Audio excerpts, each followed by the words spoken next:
Good morning, good evening, and good afternoon. I am seeing so many of you guys in chat and being like, what the heck are you doing awake? Oh my goodness. Hello. Hello, guys. Welcome to a weird time. It is currently 37 degrees. Hey, Google, what is 37 Celsius in Fahrenheit? It's very hot outside. 37 degrees Celsius is 98.6 degrees Fahrenheit. It is stinking hot. It is 4 p.m. and I don't think we'll do this time again. I think we'll do it a little bit later. Hello, welcome to Wednesday. Molly up late. Up late for some of you guys, more like it. Today we're gonna make some cookies and I'm not sure what else. We're gonna take it as it goes. We're gonna have a little bit of fun. Exceed is gonna be in chat probably. I don't know. Thor must be in town. Hello Jumper, welcome in. Hello Jumper, sorry. And Tamina, Billy May, it's lovely to have you here. Nani Kid, Hells Bells, good evening, buenos dias. Lofty Banana, it's too warm. Heck yeah. Yesterday wasn't too bad, it was like 34. So it was 3 degrees cooler, but today's like a stinker. It's like humid and the house feels hot. Whereas yesterday it didn't. It was like we shut everything down. It was like cool. Hello, Hells Bells. Thank you for 11 months on 11-month streak. Oh my goodness. Do you want to choose between an IRL stream and a gaming stream? Where would your vote go?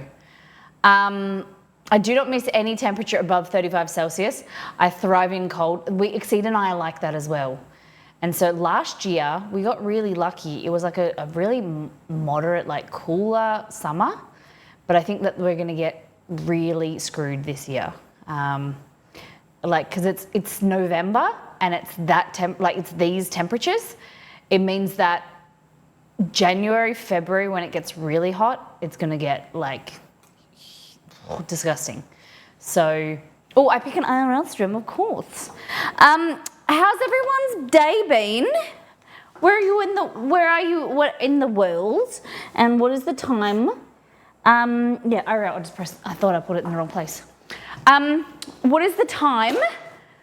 For me, like, do you have daylight savings? Is it 7 p.m. for you, 6 p.m., 6 a.m.? Move to New Zealand. I like the idea of the cool weather. Exceed and I discussed that if we were to move anywhere in the world, we'd probably move to like Europe, kind of like Switzerland, somewhere where it's cooler all the time, more like cooler weather all year round. Finland would be cool. Canada, more towards like Alaska. You know when I picture Alaska, I picture snow all time of the year, like all around. But I really feel like that's probably not a proper representation. A lot of people that live in Alaska have told me, not a lot of people, but like 1 or 2 people have told me that Alaska's can be quite warm. Not warm, like it's not snow, like they have greenery. Is that true? It's like where Iceland is green and Greenland's icy. It's kind of like that where you just picture something in your head and it's not actually true. 7 p.m., 7:13, 11:13, damn, Lofty Banana. 2:15, Antamina now for you. 7 p.m. for me, thankfully not as hot here. What is the temperature for you just yesterday? 9:14. We've got some Kiwis in the chat. I'm in Alaska. Are you really? Are you really in Alaska? It's not year round in most parts. Really? Wow. It must be like just movies and stuff that you watch, and like when they go to Alaska, it's always snowing. It's like always they're on like snow, like those sleds. Do you have one of them? It's like those places in, I think it's Iceland, where everyone, instead of having a car, they've got like a sled. What are they called? Like a ski, not a, like a ski-doo type thing. Kind of like a jet ski, but that goes on ice. Washington State, 12:15. Wow. 12:15 a.m. Oh yeah, I had a brain fart because I think when I read the word Washington, you automatically assume East Coast, like DC. But I'm now like, I know West Coast, Pacific Northwest. Alaska has 24 hours sun, 24 hours of darkness. Is that everywhere does that, or is that more like north? The 24 hour of each. According to my phone, it's 22 degrees, but I think it's warmer than that here. Yeah. It's like, it takes when I asked Google before, it was 37 degrees in Perth. We live like more than an hour away from the city, so it feels hotter than 37. I'm in South Central Alaska. Yeah, snow was bad enough this year to have a snow machine or a snowmobile, but I don't have one. Okay. Wow. Hey, April, how you been? Oh my goodness. It has been a while. Do you know, I was looking through photos a few weeks ago of the US trip, and I saw a photo of you, and I was thinking about you. Hope you're doing well. Got a meter of snow within a week. Is that big? Like a meter of snow in a week? Not a normal thing. You're talking to an Aussie who has never seen the snow. Like, I've been to the snow, but I've never seen it snow. I don't have too much experience with the snow. So that's a lot, okay? I live in Whangarei, is that how you pronounce it, Blue Lagoon, in New Zealand. Nice. Does it snow a lot where you are? I'm just dreaming of the snow right now because it's disgustingly hot.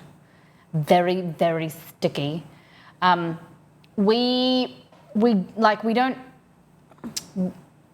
Our house is, we allow our house to cool, like warm up a little bit because we mainly stay in our offices, so we turn our air cons on in our offices, and occasionally when I'm in the kitchen, but today I've been at my desk, so this area is a bit warmer than it usually is, but I'm just dying a little bit. The aircon's on now. You wish. How many of you, Kate, I don't know if we've got any mods in chat yet, because they're all sleeping. How many of you guys, tell me if you are cold weather people or hot weather people? Just write cold or hot. Cold or hot. Orioles, hello. I want to know cold or hot, if you're a cold person or a hot person. Do you like summer? Do you like sunbathing? I don't know why I'm talking like this and this accent, but Exceed and I are cold weather people. I like sun, I like bright weather, but I like it to be cool. Probably like 25 degrees is probably my limit. Celsius, of course. Cold, cold, cold. Blue Lagoon hot. April Sweet hot. Most of you are cold. Cold weather for life. Cold every time, cold, cold. Grumpy Gamer, hot. Okay, so Blue Lagoon, April Sweet, and Grumpy Gamer, you guys can go live together, and the rest, the rest of us will live down south where it's cold. Hot, less close. Okay, but you get sticky and sweaty. I'd rather snuggle. I don't know why I'm putting this weird accent on. Cold weather hurt due to my disability. I understand that. Cold like hurts your bones and gets a little bit achy. If my brain overheats, I'm useless. Yeah, I feel like when it's hot, you're more uncomfortable and you're like more lethargic. That's kind of like me. I like to be cold. But where my desk is, it's like right underneath the aircon, and I have to, every maybe hour or so I'm turning it on and then turning it off because I get too cold. and that makes me uncomfortable. So, but I'd rather be cold and put more layers on and sit there in like a jumper or a sweater. Cold and hot, yeah, hurt my illnesses and disabilities, so I can't win. It's hard, isn't it? Cold, so cold, too hot or too cold for you, Lily Mae. Yeah, I getcha. I have an emotional support flannel sweater at all times. That's good. It's nice to be cozy. It's kind of like having, we were discussing this on last stream, talking about a heated, like a weighted blanket. Like you're more likely to use that and feel like snuggly and secure when it's cold. You don't want to put it on when it's too hot. When it's too hot, you can only go down to skin, but with the cold, you can put more clothes. Yeah, heaps of layers. I remembered today that my mum and my mum's house, my stepdad have a pool, but these crazy people, they put the heater on, even in summer. So like, you know, when you're really, really hot and you got to get in a pool to like cool down and like, you know, refresh yourself, you get into their pool and it's like 30 degrees Celsius. Hey Google, what is 30 Celsius in Fahrenheit?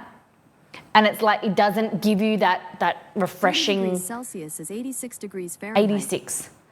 And so it feels like bath water. Yeah. When it's so hot, the heater's on, but then the water feels hotter and it's not refreshing.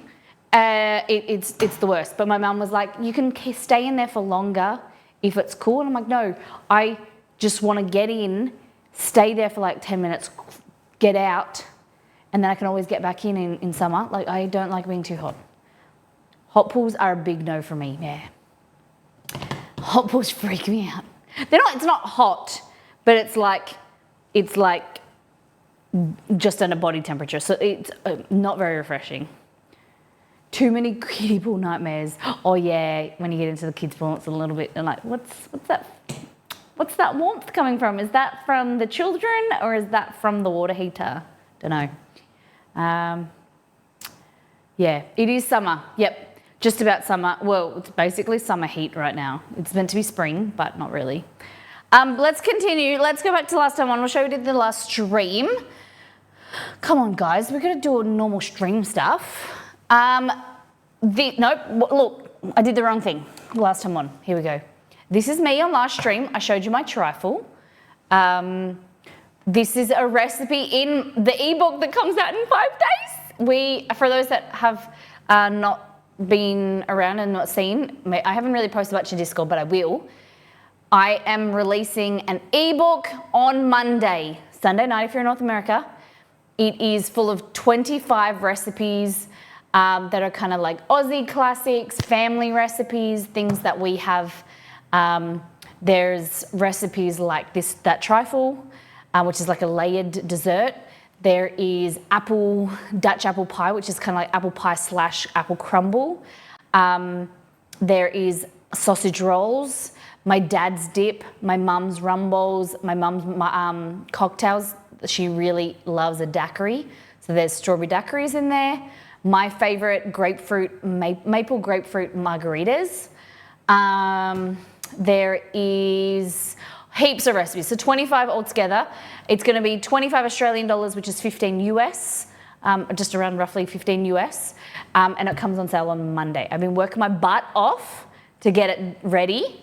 I'm in the proofreading stage, and I love doing the photos and the creative side. I'm not really great. I'm not a lover of like proofreading and sitting there and writing things a million times about, getting a little bit confused with, what, if it makes sense to me, if it makes sense to you guys. So, but I'm going to sit down the next few days. I've got a little bit of help to be able to read through it, and then get it all finalized and get it published. Not published, but, get it all collated. It's a new ebook on Monday. Get excited. All the proceeds go to helping Chester. He goes to the vet tomorrow, and it helps fund his vet bills. And the stream content goes back into the stream. This is the cassata We did TikTok hacks. We are raising money until the end of November for Game On Cancer, so life-changing cancer research. So one of our first goals was doing TikTok challenges or TikTok hacks and seeing if they were real, and they actually worked. We tried one out which was making a little paper, kind of baking paper boat and deep frying it, and it worked. I was very impressed. We tried it out, we doubled it, so we did one inside the other for extra strength, and it was pretty good. I was impressed. After stream, it did kind of collapse. The baking paper kind of got wet and it went a bit soggy. Then we also did tacos. So yeah, it was a fun stream. It was a fun stream. Chester is going to the vet because Chester has leukemia, but he's doing good. He's pretty great. We're just, I'm a little bit nervous. I'm not going to lie. I'm quite nervous about the blood test tomorrow and the checkup, just to see how his levels are and if the chemo has been working. Because while he's also been on chemo, we're also reducing his steroids. And so he's been on them for 6 weeks now, and they've been helping a lot. So I'm nervous that stuff grows back or stuff changes.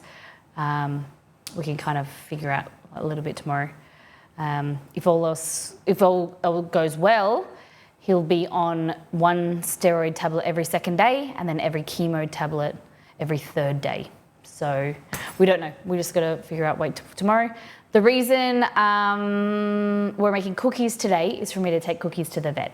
Dr. Catherine is amazing, and the vet surgery that we go to is really, really great.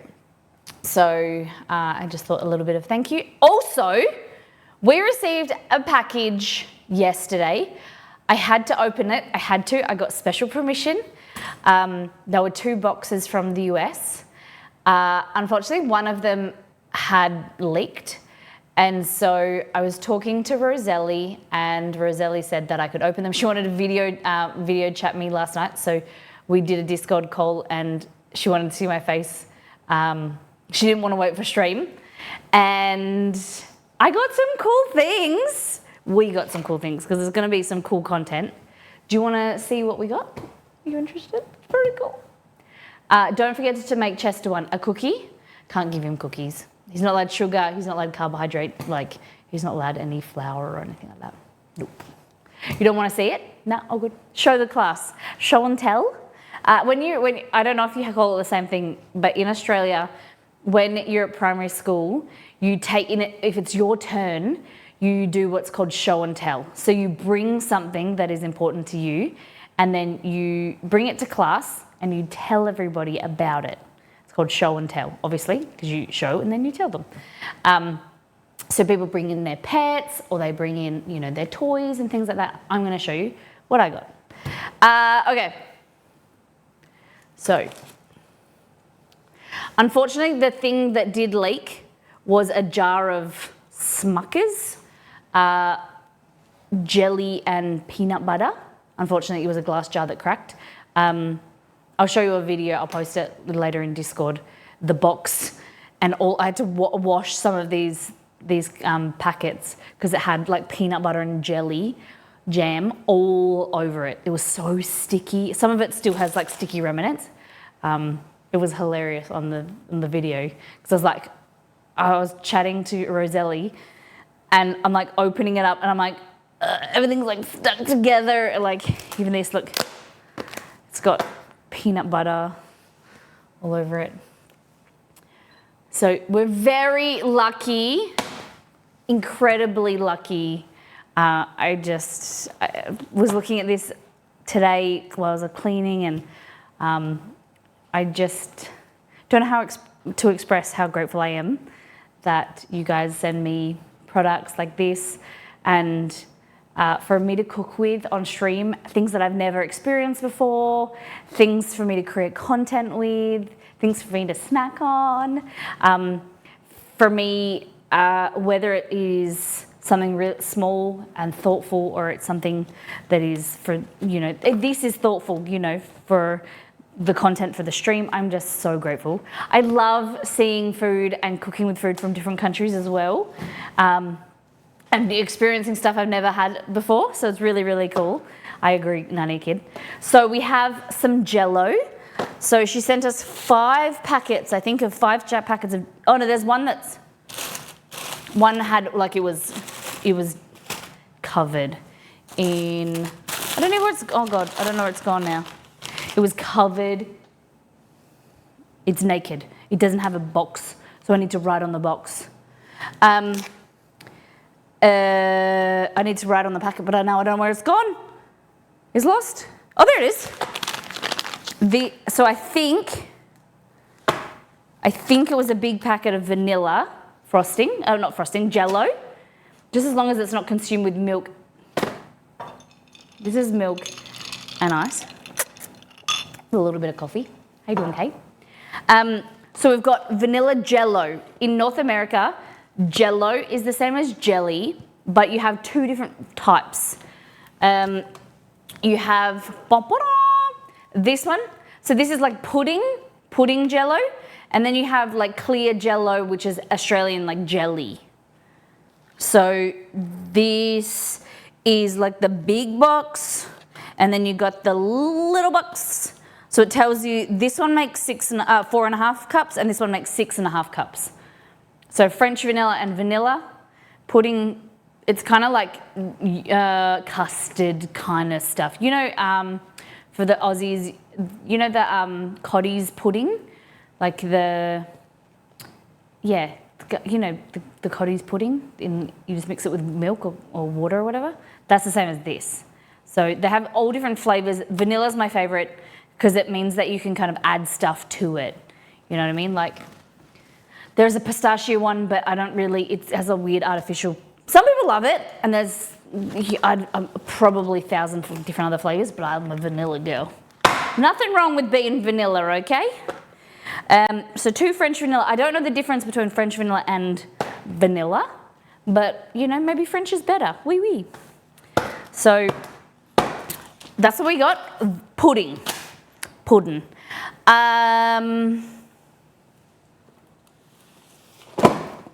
We got some graham crackers. This is a family pack. Not only did we get 1 family pack, we got 2 family packs. Unfortunately, the box got stickified by jelly, so I had to take them out. But 1 family pack has 6 graham cracker packs. So these are crushed. It doesn't really matter because I usually crush them anyway to use like them for cheesecakes or whatever. I don't know if this one is crushed as well. Let's have a look. Yeah, why are they all crushed? These ones, there seems to be some in half. I suppose they're so delicate. But yeah, none of them made it out full. But they're kind of, there's a, what's that called? Like a like it's excoriated? It's like scored, like a score mark. And so then they snap in half. So that's pretty fun because we can make s'mores and stuff with them. But yeah, graham crackers, good. My favorite preferred flavor is the honey. I do like the chocolate as well. I don't like cinnamon. So I'm very grateful for these from Roselle. What else we got? Vanilla wafers. We got the minis and we got the originals. Again, for making, you mix these with this and then add chopped bananas and you make banana pudding and with cream, super easy. I'm not surprised throwing pastas around is like their full-time job. The lady asked me, I went to pick them up from the post office and she said, did you order something? And I was like, oh no, we just got sent. And I said to her, the lady that sent them to me from the US assumed that they would get lost, so she did double. And like I wanted to say, because Australia Post is known for losing shit, that our community are known to double up and send 2 packages now because, you never know that it's going to arrive. so I don't think she got it. I didn't want to. It's not her fault. They're not their fault. But yeah, it did arrive damaged, but that's okay. Nothing else was damaged other than the cracked jelly container, so it's okay. But yeah, so these are like mini Manila wafers because they're like sponge wafers. So you can use them for the base of cheesecakes, crush them up like you would graham crackers, or you can make kind of like banana pudding. I don't know what else you use them for, to be honest. If anyone has got ideas how to use these, let me know. It's the thought that counts. You can still use all of it. Oh yeah, 100%. Yeah. They'll throw it at you across the street. Yeah. It's a bit unfortunate that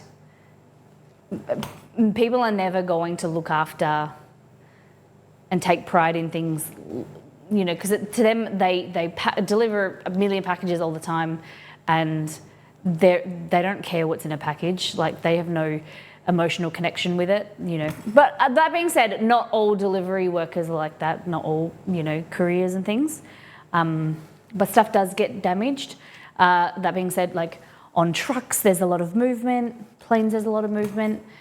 And some things just get damaged. It just is what happens. To no one's kind of like, no one's fault. But yeah, we're very lucky that, you know, it was all packaged and nice, that nothing else got damaged. It's amazing. Let's see, what else?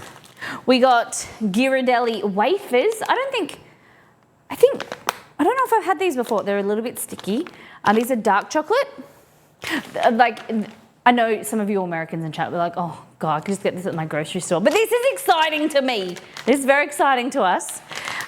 So we've got milk, dark, and white wafers, because they're like candy melts, I assume. Yeah, simply melt, dip, and chill. So very cool. Oh, this one's a bit melty.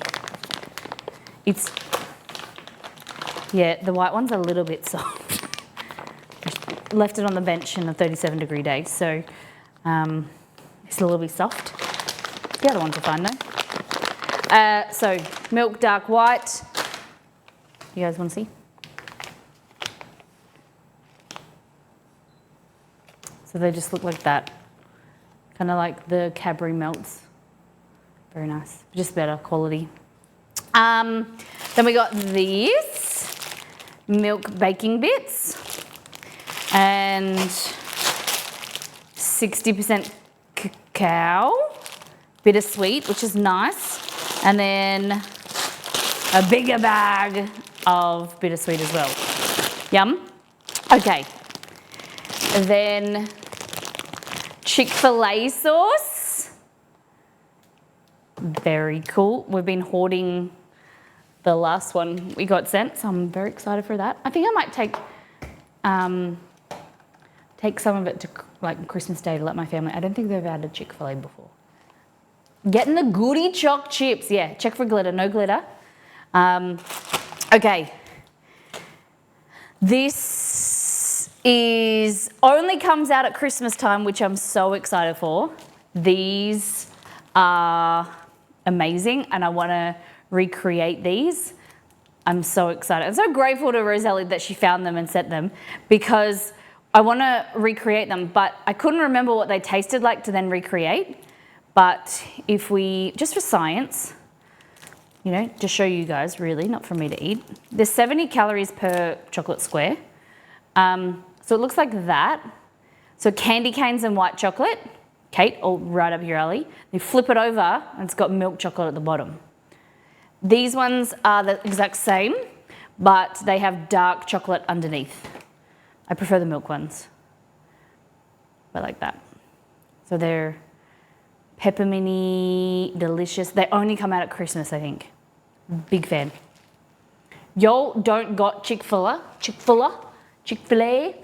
No, Chick-fil-A is American company. Milk for me, please.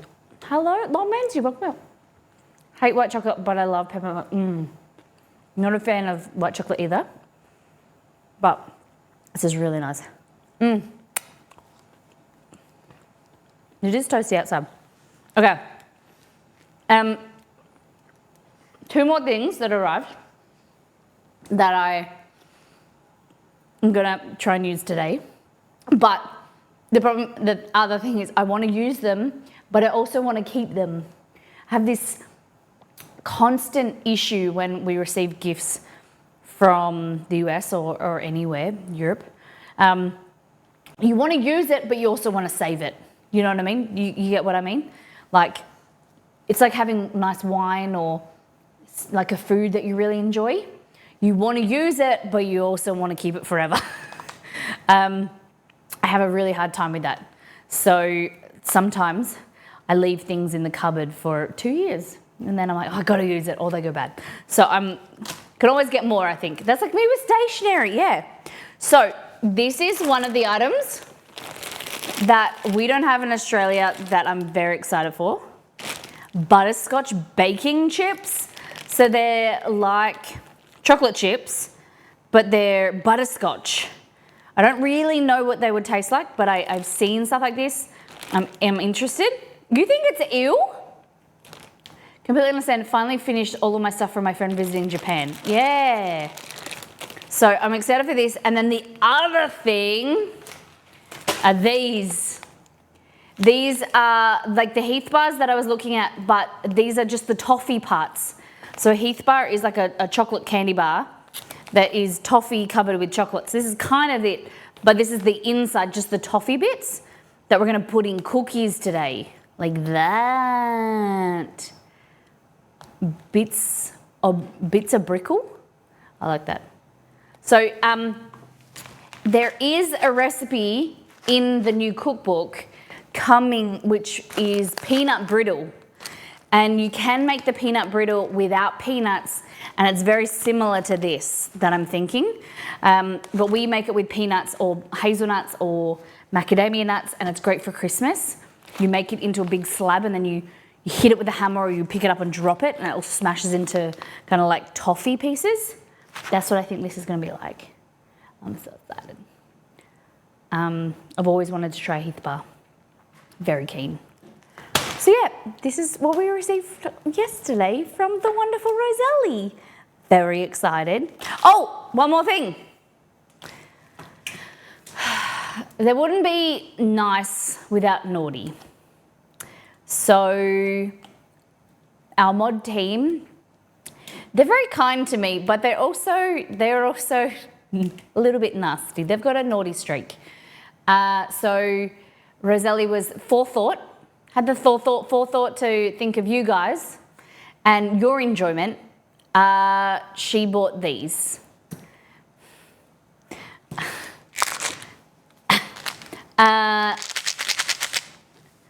We're angels. So she thought that this would be fun for subs or like the charity stream. They're jelly beans, but they're habanero peppers. So they're spicy jelly beans. Kick your ass hot. Kick your ass. So we're raising money for charity. We are $540 into our next goal is 750 for our next milestone, and that will be a mystery box, I think. So for every donation for charity, you get one of these, over $5. So we're up to chat mystery box. $1,000 is Bob Ross painting. 1,250 hot sauce quiz. Kind of like hot ones, but every answer that I get, trivia question that I get wrong, I have to do like a spoon of hot sauce. So yeah, a little bit dangerous. Heads up, would I lie to you? Mama Molly stream, and then our stretch goal at $3,000 is bleaching my hair, if necessary, bleaching it and then dyeing it a colour of your choice. I'm hoping that we don't get there because I feel like I'm going to end up being like the Joker at Christmas and have like green hair. That scares me, really. The idea of having green hair that you guys, once we did for Exceed, purple hair, anything that is bright and light makes me nervous, but I'm excited for it as well. If we get there, it'll be worth it for charity. All right, candy cane straw. Oh my gosh, that would be. I would do that. Would that be red and white, or would that be red and green? Red, green, and white for a candy cane, like this, like a candy cane, red and white, or red and green and white. There was a. I don't know if my hair would go white though. I don't know how that would look. It would, because if I had to bleach my hair, we're more likely to get like a yellow and then to go over it with another color, like a red or a green or a purple, like a brighter color. I don't think we could achieve white on one go. Or we would like burn off my hair. So yes, expression of cherry. I'm just going to stand here for the rest of the stream because it's quite cold under the aircon. It's really hot today. There we go. Okay. So, see, it's still at work, so it's just you and me. What do you think of this time zone, this time slot? Does it work for you? You want it a bit later? Do you prefer mornings? Tell me your feels. Just a little bit different, something. We used to stream at this time. This was 4 p.m. was 7 p.m. when we first started streaming, I think. Yeah, it was 7 p.m. East Coast time. You remember that? You're an old hag. Oh, an old hag. What's the word? The old hand? Old hand. You're not a hag, Orioles, unless you want to be. You're an old hand, like an old. No, I'm just going to keep digging my hole and thinking of things that aren't offensive. You're an old community member. There we go, 59 months. It's too late for me to get hungry, but I inevitably will. That's good. That's all good to have. You just have like beautiful dreams of food then. I think I'd be able to make it for when school's okay. So like a 5 p.m. start for you. Yeah, so I think we probably will start like around this time, like an hour later. I don't know. Because it's going to get hotter and 4 p.m. feels weird. Whereas if we do like a 3 p.m. stream, it's like 5 to 7, 5 to 8. I don't know. I don't mind either. I like the daytime ones because I can lurk during work, but this is good too. Okay. Yeah, nice. It just sucks that you guys have a 3-hour time difference. If it was like a 2-hour difference, it would be better because you can stay up for long. Well, a lot of you guys are night owls, aren't you? I always think it's a school night. The kids are going to go to bed at like 8:30. What kind of magical concoction can you come up with that uses a little piece of everything you got shipped today? Well, aren't you the challenging one, my friend Lofty Banana? Okay, so that is a really good challenge. That is a very good challenge. A little bit of everything. It just looks like pudding, like a layered pudding dessert, because you would have pudding, and I would do it. I honestly would do it. The issue is we have like 5 litres of trifle in our fridge, and Exceed and I have been lasting the last 2 weeks of non-stream life on desserts. It's quite disgusting. I said to Exceed yesterday, I walked into his office and I said, I feel sick. I just want to eat normal people food. Because it's just been eating like pull apart bread. All the foods from the ebook, because I've been pumping them out, 25 recipes in a week, photographing them. So we've eaten pull apart bread. We've eaten like apple pie, tiramisu, truffles, rum balls, pavlova, we've been like giving away heaps of stuff, but we've also been, I've been eating it as like I've been making it or whatever, and I do not want sweet stuff. Other than the cookies today we're going to give them away. It's like a Friends episode. Oh, a sheet of meringue is totally healthy, totally. It's got so much protein in it, all those eggs. So this is what is currently in our fridge. Bum, bum, bum, bum. And honestly, I'm hoping that Exceed eats it all because I don't really want to eat it. Not that it's not good, but I just don't want to eat it. So this is layers of jello, like clear jello. Strawberries, cherries, blackberries, raspberries? No, not raspberries. Blueberries maybe. There's a layer of custard, and then there's a like thick layer of custard.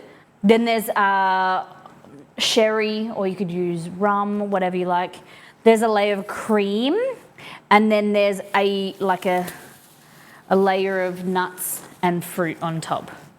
So yeah. Ugh. There's so much custard, so much. It's not my favourite Christmas dessert, but I do like it a little bit.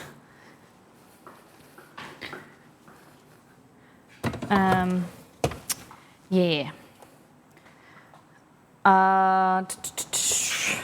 So if that were in my fridge, I would open it like 5 times a day just to attack it with this. That's why there's a spoon in there. So Exceed can definitely just do that.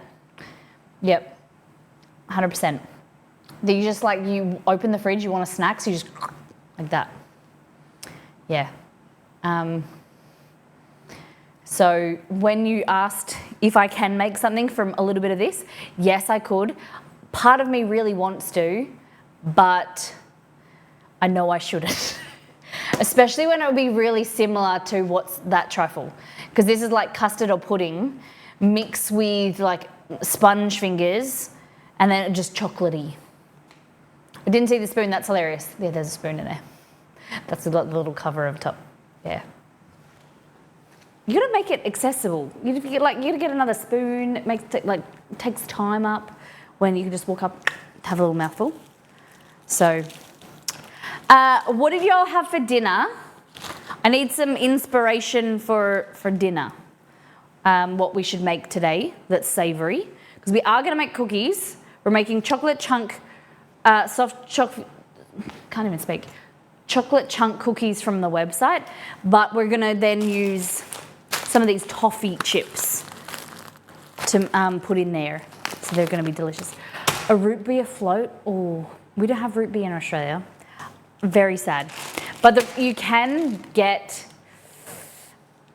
at Costco, but it's like a pack for like $25.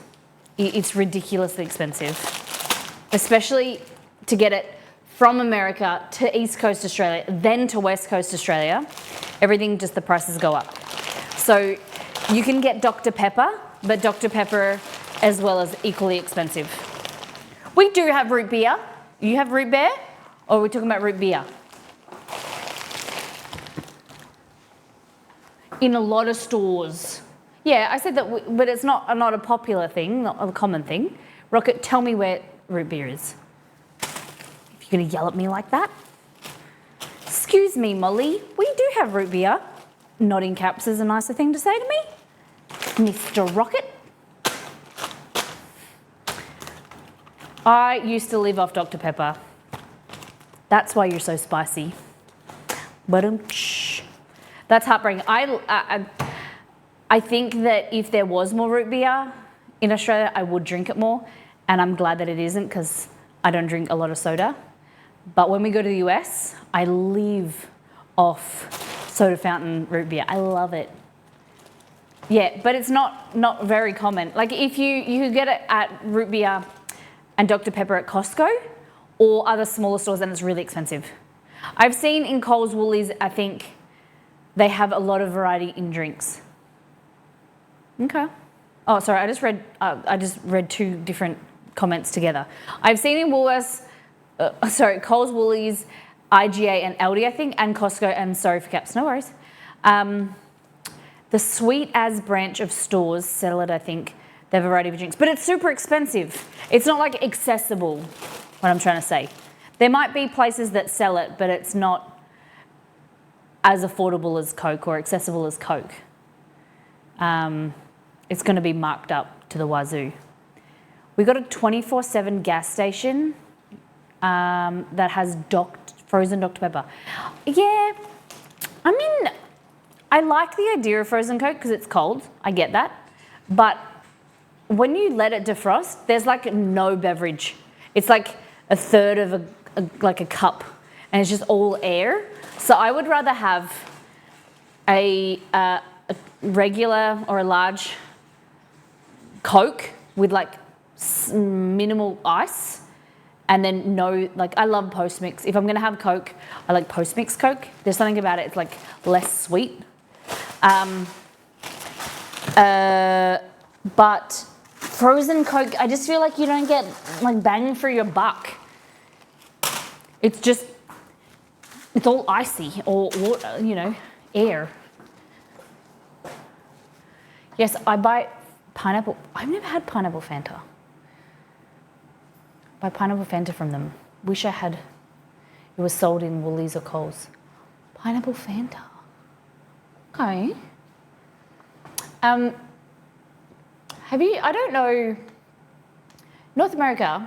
I'm just talking to the whole continent right now. Do you have Fanta? If I said to you like Fanta, do you know what that? You guys have that? It's delish, Molly. Okay.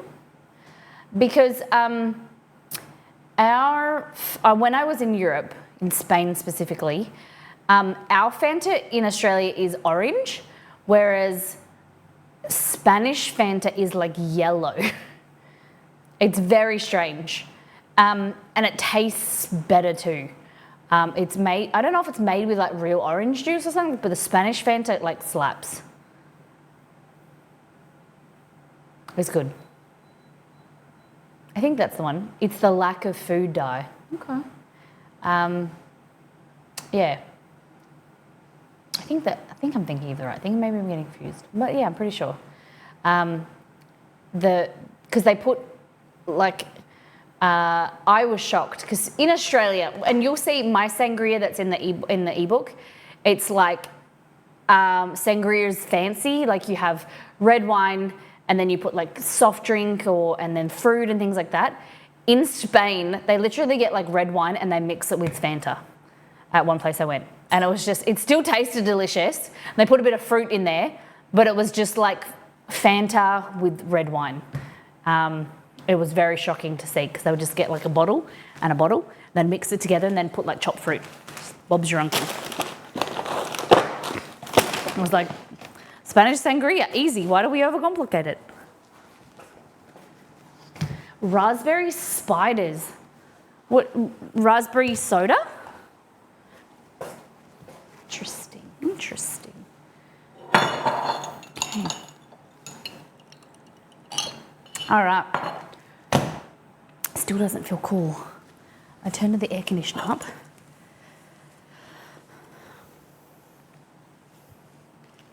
How many of you have been to a country, like maybe you've travelled or you've seen something that is the same product but different in like two countries?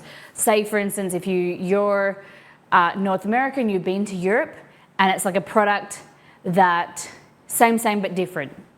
Like I said, going from Australia to then North America, the Coca-Cola is different because our Coca-Cola is made with cane sugar, whereas North American Coke is made with corn syrup. Am I correct in thinking that? And it's same but different. Lily Mae, you've been to America. Did you enjoy it? It's the one with the scoop of ice cream in it. Have you had them at the Pancake Parlour? No. I know what, like a spider with the ice cream, yeah. So you get raspberry soda and then just put vanilla ice cream in it? Kind of like raspberry soda. Kind of like sarsaparilla. Not exactly the same, but Philippines' main cola is saspi. Interesting. Saspi. Cola. It's called saspi. It's not sarsaparilla. Because we have a product in Australia, it's kind of like root beer, but not, more aniseed, and it's called sarsaparilla, but it's not cola. Saspi is the, Sarsi, sorry, for some reason I was putting a P in there. There was no P, Sarsi. Okay, I have to see if I can find it. We have a bunch of Asian grocers around, more north, that I'll be in the area tomorrow, maybe, with Chester. I don't know if I can I won't keep Chester in the car. It's going to be hot tomorrow, I can't do that. But next time I'm up there, I'll look out for Sarsi. If you want to post a photo in Discord, I'll be able to check it out or be able to remember. Macca's fries in Japan tasted totally different. I think it's because the oil was clean. I heard, maybe it's untrue, I don't know, but some countries fry their oil, Macca's fry their oil in beef tallow, but then they changed. Is that correct? I could understand that different countries taste differently because it might be more economical to use a sunflower oil or a canola oil or whatever, and that leads to different flavour. I think when McDonald's first started, by the McDonald's brothers, they were frying in beef tallow, which gave it a beautiful flavour, but then it's more expensive than frying in like a fry oil, like a canola oil or whatever, peanut oil, so I think they changed. I heard that peanut oil is really good. I think Five Guys fry in peanut oil. I don't know. It's popular here in Australia. Is it? How's bells? Sassy? It's a spider. Yeah, so a float, a float is it's called a spider in Australia. So if you get a soda and then you add a scoopful of ice cream, it's called a spider. Because you know when it bubbles up, makes like a spider web type thing. We call it a spider. I believe Macca's fries in the US aren't vegetarian friendly. Okay. Hey Google, what do McDonald's fry their fries in? On the website mcdonalds.com, they say, once in our kitchens, we cook them in our canola blend oil so you can have them crispy and hot, just the way you like them. Want to hear more about our fry ingredients? Get the down low on how we flavor our fries. Thanks. Hey Google, does McDonald's globally use the same oil? It's not going to understand that. Sorry, I don't understand. But I found something similar. Do you want to know, does McDonald's use the same oil for everything?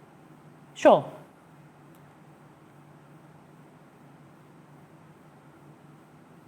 Yes.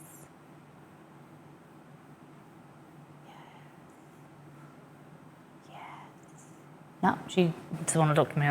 The only spider that I wouldn't fear, I send the pig all things food. Thank you. The orange soda one is made by Coca-Cola, but is primarily only available in the Philippines. Okay. US used to fry in beef tallow, not anymore. Okay, Dante, that's what I was saying. So they used to be in beef tallow, but not anymore, because it's cheaper, right? To be in like a canola oil. Interesting. I wonder what they use now. Canola? Macca's fries used to be fried in beef tallow, but if I remember correctly, a bunch of vegans and vegetarians called them out because it wasn't widespread information, so they thought it was vegetarian friendly. Okay, and yes, costly. Interesting. The reason that this came about is Exceed and I were watching. There's a YouTube channel called Eater, EATER. I think it's Eater. That they were doing a segment on frites in Belgium, like fries, frites in Belgium, and the guy was saying he fries in beef tallow.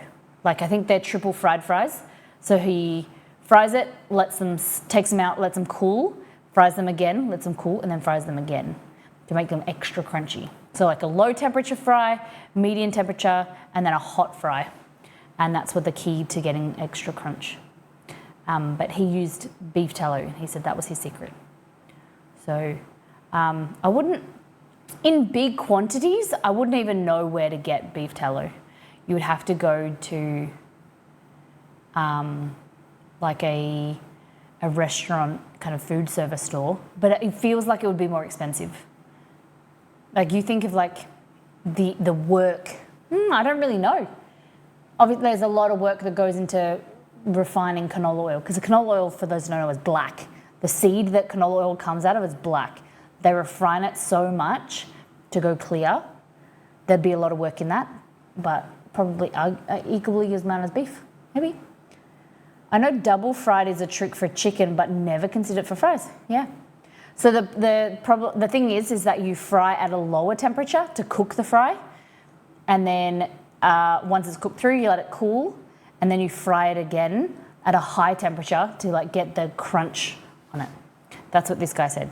I thought it was interesting. More work rather than just keeping it in the fryer, but Heston Blumenthal does a trick where he fries it, takes it out, puts it on a tray, puts it in the freezer, because then that really reduces the temperature down quickly, then fries it again. I looked up what I was thinking about. They're fried in veg oil, but the natural beef flavouring contains milk products. So they're vegetarian but not vegan.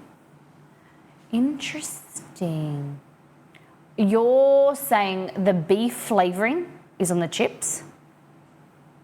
Interesting. Natural beef flavouring has milk products. So it's beef flavouring, but it's not got any beef in it. You could likely process your own beef tallow. Yeah, definitely could do. I see him says on TikTok. Yeah, you get really like large cuts of beef. My friend's husband, or my friend as well, his family own a beef farm, so I probably could buy stuff off him, like when they process beef and refine it down, but it's a lot of work. I know a girl that does beef tallow for like moisturizer, and you've got to like reduce it down, like basically like melt the fat, and then strain it, and then strain it again, and it's like messy. I don't know. Could be fun to do, but one thing, speaking of like fat that we're then different to, you know, the usual, what we're doing on Monday is we're making a thing called a cannelle. Has anyone ever heard of it? It's a French pastry. Oh, I think it's a cake more than a pastry. So a cannelle is, it's easy to explain in the mold. Here.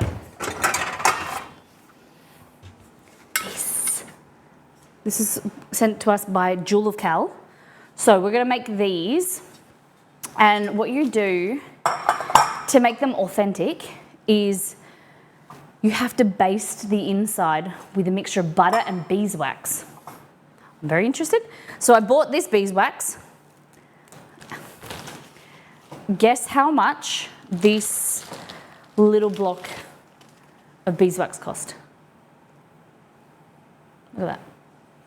It's like from the health food store. Virgin. It's virgin beeswax. So it hasn't touched any other bees. It's virgin. As someone who is unfamiliar with beef bone marrow, is there anything easy that you can do with it? Eat it. Roast it and eat it. Put it on toast. Yeah, this was $22. I don't even know how much we use. I think we grate it. But we're going to do it on Monday stream. You melt this with butter, and then you create like a layer in here it like greases the inside, and then makes makes the cake crunchy. So they're like little cakes. They're called cannelle, but they're not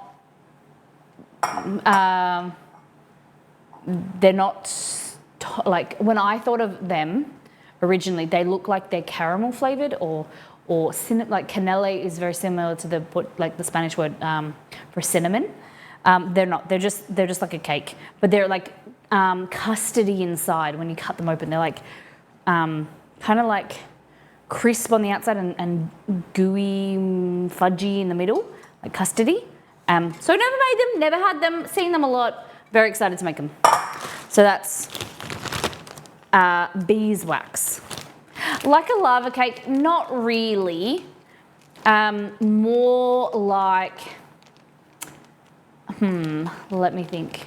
The texture would be like a brownie, you know, like the fudgy kind of thing, like of a brownie. Like that, but like pudding type thing, kind of custard. It's like fudgy, almost. Kind of, yeah. But it's like vanilla, not chocolate. So yeah, I've never made them, so I'm excited. On Friday's stream, Friday morning, Thursday night, you can expect that. My boss made beef bone marrow butter for a private event. Yeah. I also melt that down and mix with mineral oil for cutting boards. Yeah. I actually have,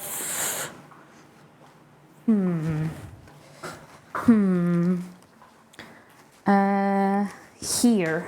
But I don't really use wood anymore. I don't use wood chopping boards compared to last kitchen. I had a big one. I still have it, but I don't really use it. I don't like washing it. I like to put them in the dishwasher, but this is what I usually use. So it is a mixture of soy wax and beeswax. Like that. Smells nice. Smells really nice. Smells kind of like orange. Yeah. I don't know. It says contains soy wax and beeswax, but it doesn't actually say the only ingredients in it. Because it does, smells like orange oil. And then you just rub that into your chopping board. Only a little bit, because I did make, the first time I used it, I made the mistake. And it was like coming off in your fingers and the chopping board, it was not good. Thicker isn't better. You want to let it sit there and soak in as well. Okay, so cookie time. We're gonna grab these. So I need some suggestions. What did you have for dinner? What can you recommend? What do you think we should make? Something a little bit like hot weather food. Something a bit, light. What do you reckon? Okay. So missmollymix.com. The recipe makes 8 cookies. How many?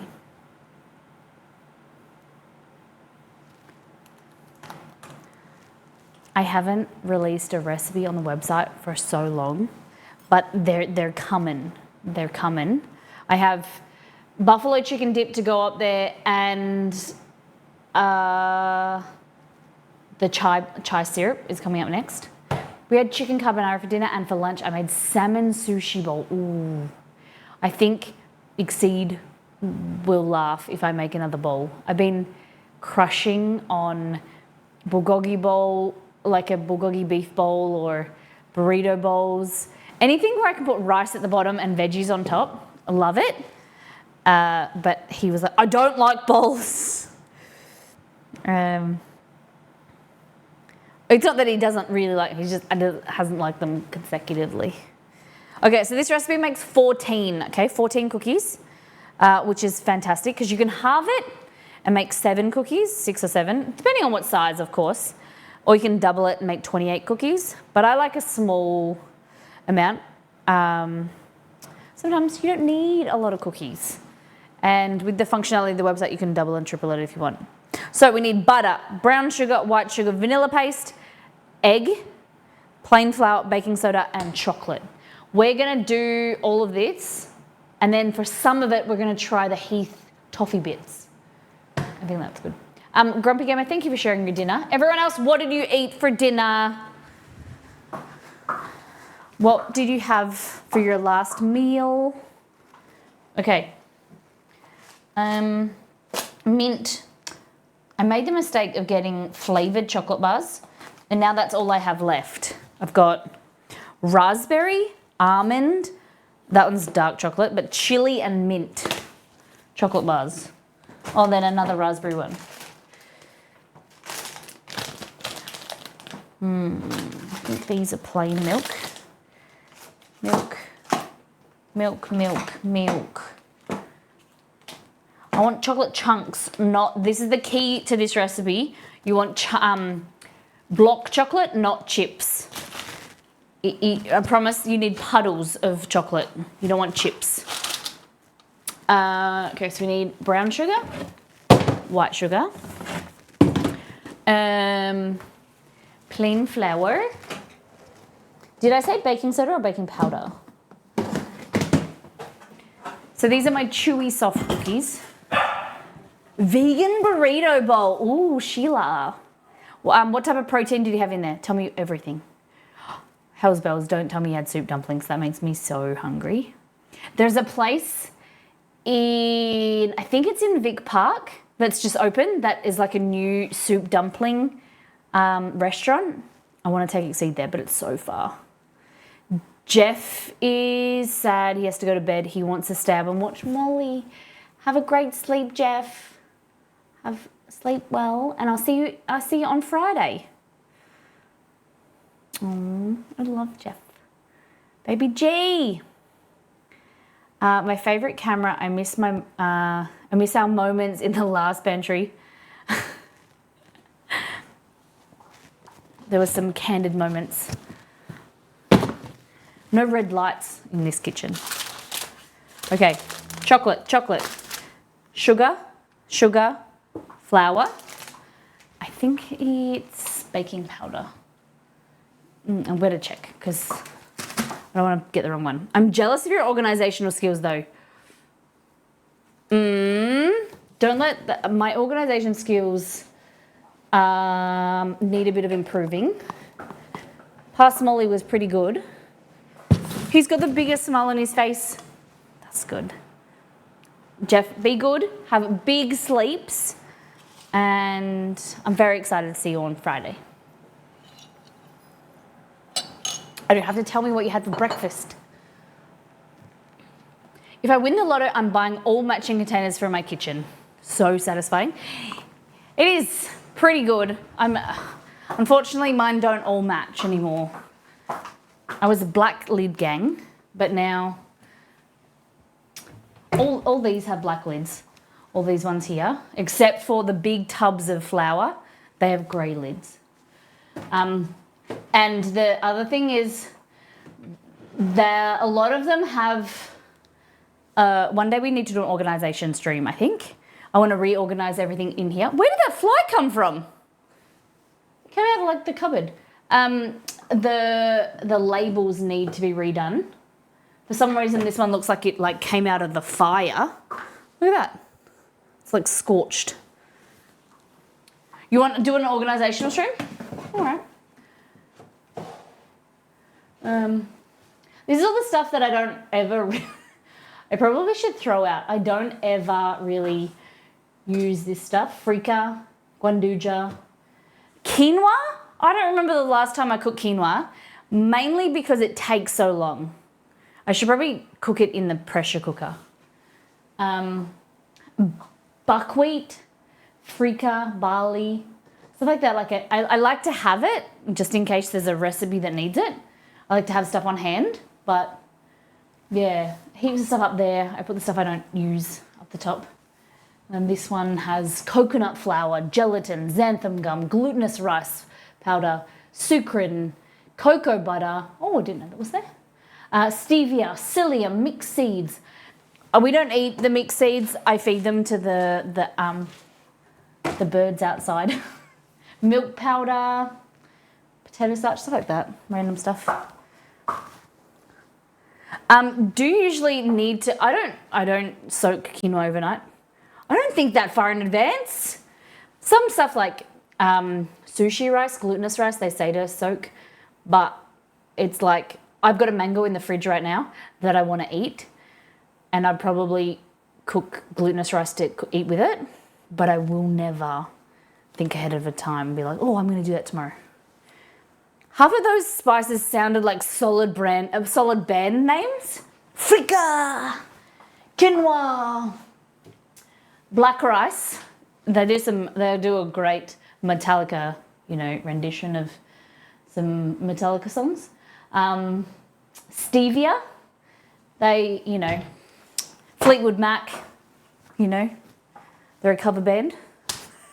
How you doing, J Fry? Why did I come back in here? I don't remember. I think I need an egg.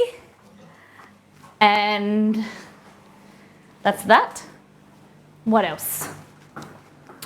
Vanilla bean paste, egg, plain flour, baking soda. We need baking soda. Baking soda. My dishwasher's done. We don't trust our dishwasher to dry on itself, so I always open it and let it air dry. It never does a great job of drying properly. Baking soda. No, it's all good. I wasn't sure. Antimini, you were right, because I wasn't sure. I thought that was Romy. What we needed. So, I'm like that with computer cables. Now I've got boxes and boxes of them. I bought those clear mesh bags and labeled them, and I'm donating all your spares. That's really good on you. That's really good. I wouldn't say hoard, but Exceed has boxes of like stackable tubs of cables, connectors, different like tech stuff, because you never know when you're going to need it, especially with a setup like ours. And the moment that you throw it out is the moment that you need it. You don't know how many times we've done a clear out, got rid of stuff, and then the next week we're like, oh, we need that. Like we had, for about 2 years, we didn't need extension USBs, and then we threw them out, and then the next week, I was like, oh, I wish we had, do we have an extension, USB extension? And it was like, I just threw it out. It's ridiculous. Or HDMI cables or whatever. Yeah, we donate them or we give them to family or whatever. It's ridiculous. It's the only time, it'll be like, you throw out a PC or you donate a PC and you're like, you just needed a part from it or whatever. It's like, damn it. It's always the way. So, let's make magic. The things you will need are a bowl and a bowl. I literally only threw out a cord if I know it's broken, yeah. But sometimes, even if something breaks, you might be able to take a part from it, you know what I mean? Or like a casing or something. So sometimes we store stuff in our garage or, yeah, it's really hard to throw things out. Do you ever feel like the chemistry of cooking, baking is just as unexplored as the depths of the deepest ocean and the distant galaxies in space? I think there's a lot that scientists know about cooking and baking that the layperson doesn't, or there's so many anomalies, things that, like yeast, for instance, behaves in certain situations that isn't predictable. There's so many different situations. It happened last week. So I make pavlova a lot. Not a lot, but I've made meringue, made pavlova so many times. And I don't think I've made it in this house. And so I made 2 pavlovas, chocolate pavlovas for the ebook coming up that we're releasing next week. And both of them collapsed. And I just said to Exceed, I don't feel comfortable with the ebook, which is different to our website, giving people the recipe and not giving explanations and tips and tricks and, because that would take me weeks to prepare to then release. It's not like the point of this ebook is simple recipes that are tested by me that I make that don't need a lot of explanation. And so I removed it from the website, removed it from the ebook and changed it out for a trifle because I don't know what happened. I think the first time I did it, I used milk chocolate, that it changed the consistency and it went into a puddle. But then the second time, something else happened and it collapsed as well.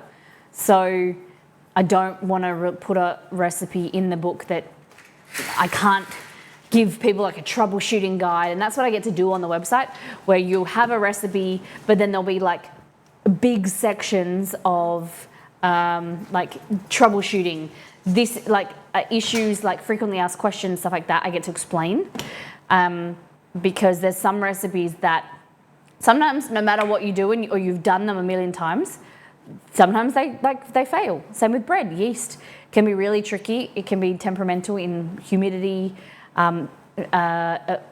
elevation, altitude, things like that.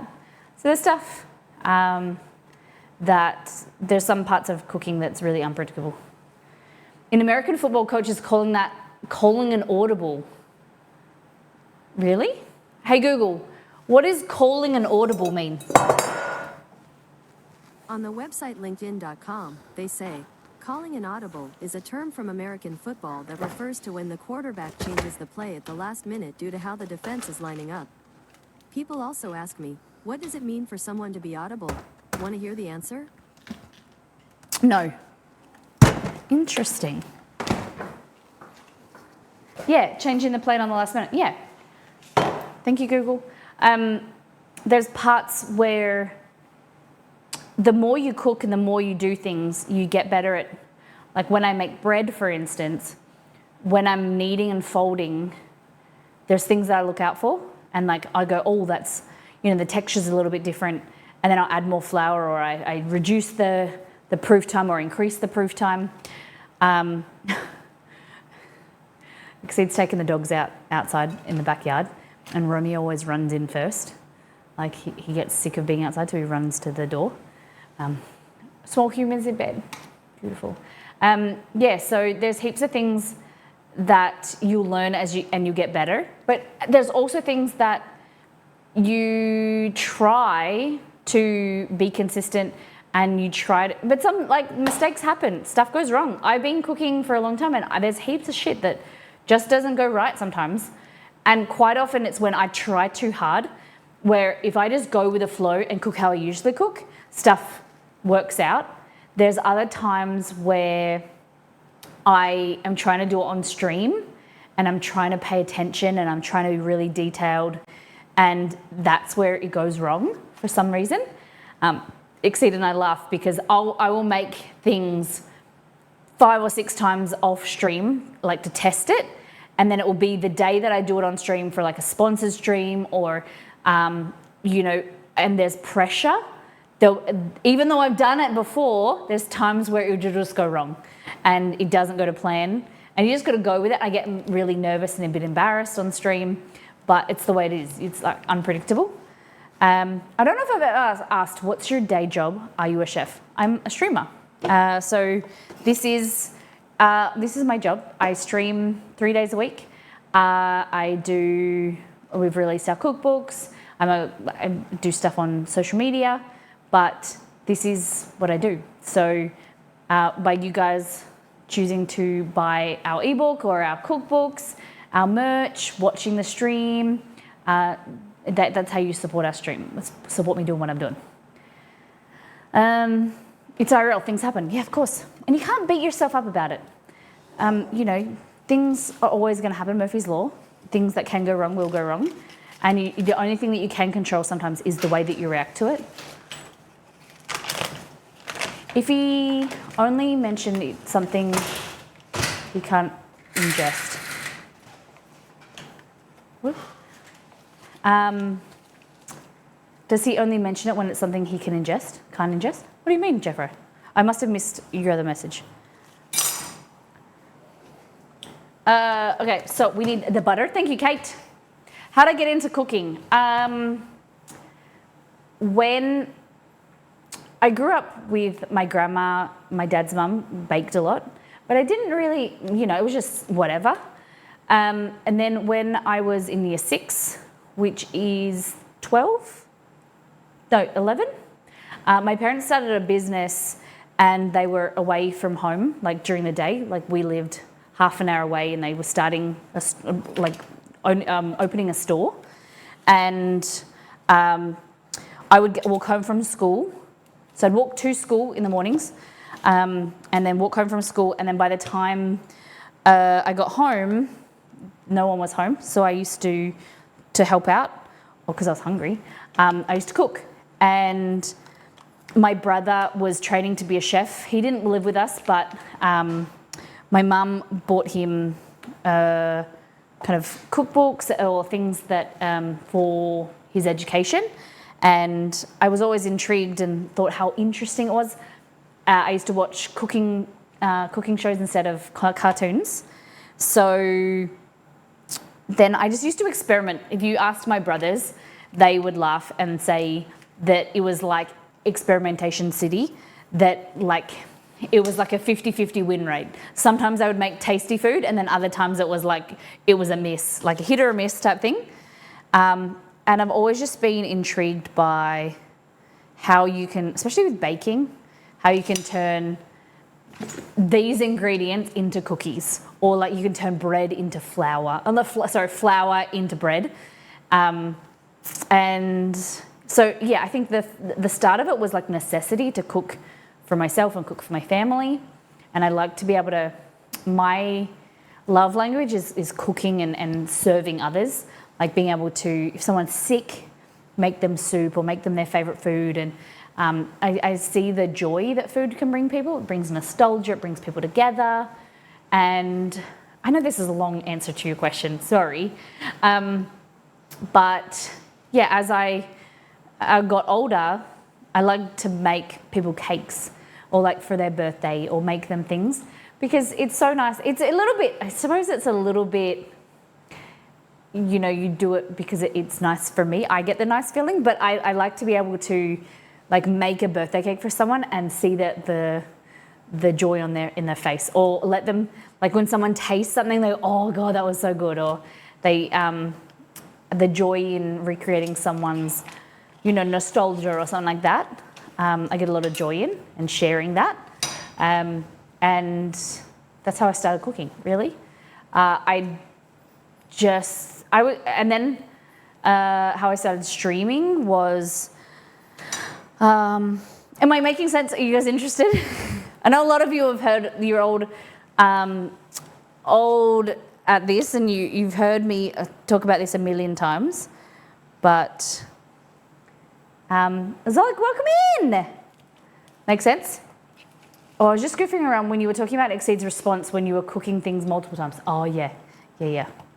Keep telling the tale. So,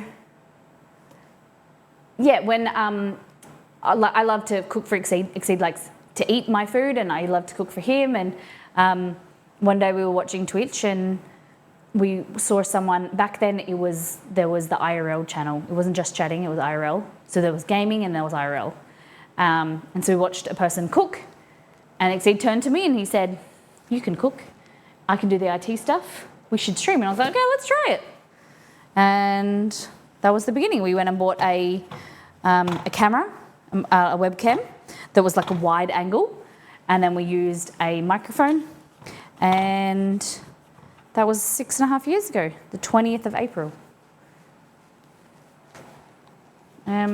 And I would say my cooking skills, my cooking knowledge has improved drastically because I've always had this yearning for it, like a lot of you guys would know the same, is if you're like a thirst for knowledge, if you're not good at something, you want to know why, or like, I love reading food science books. I feel like I get frustrated because I feel like I want to be able to like download it into my brain and remember it, but I love reading, and I have a brain, unfortunately, it's like a sieve sometimes, like I read it and then the next minute I can't remember it.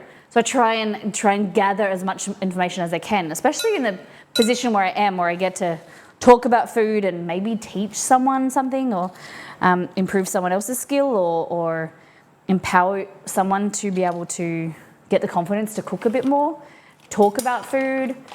I like to learn as much as I can.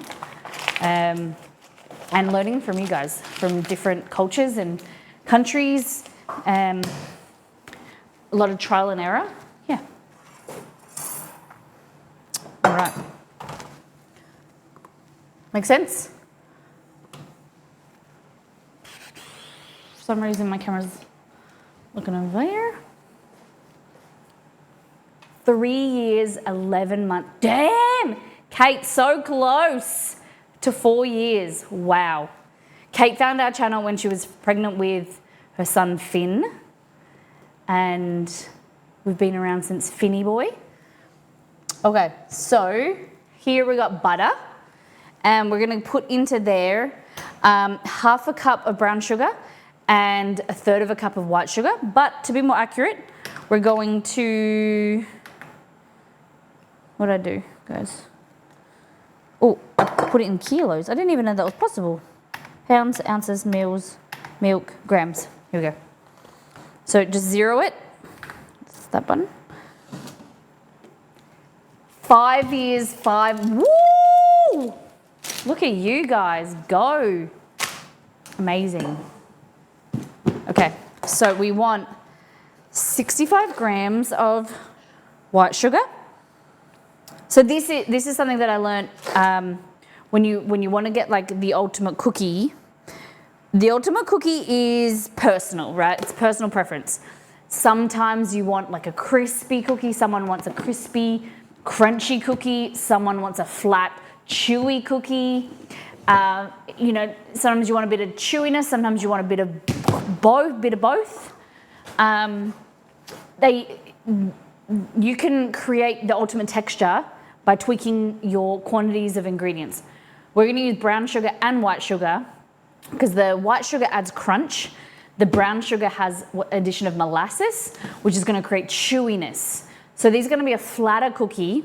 They're going to be like a little bit crunchy, like crisp on the outside, but they're going to be chewy and soft in the inside.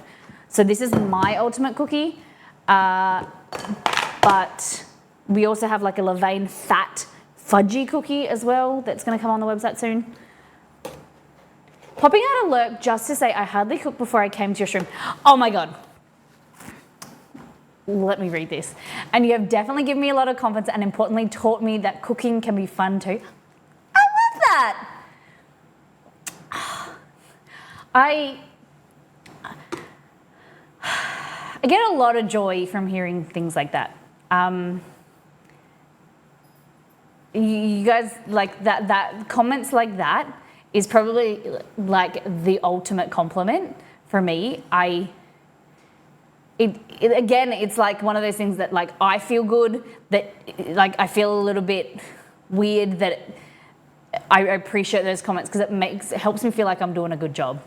Like that gives you guys, that you guys are doing a good job. That you feel confident makes me feel confident. Does that make sense? It's like kind of a reciprocal thing. And you've definitely given me a lot of confidence and importantly taught me to cook that cooking can be fun. I always look at it like a chore, but you've changed my mindset. That's amazing. I love that. I love that. That's a giggle compliment for sure. Thank you, Nani Kid. It can be a chore. At different times it can be a chore, and there's times where not all the time you feel like cooking, and that's where lazy mode comes in, and we all feel it. So you guys sharing things that you make or you want to be able to make, I like to create recipes that are like hacks or like lazy cook versions where it tastes delicious but it's like simplified, like accessible ingredients, things like that.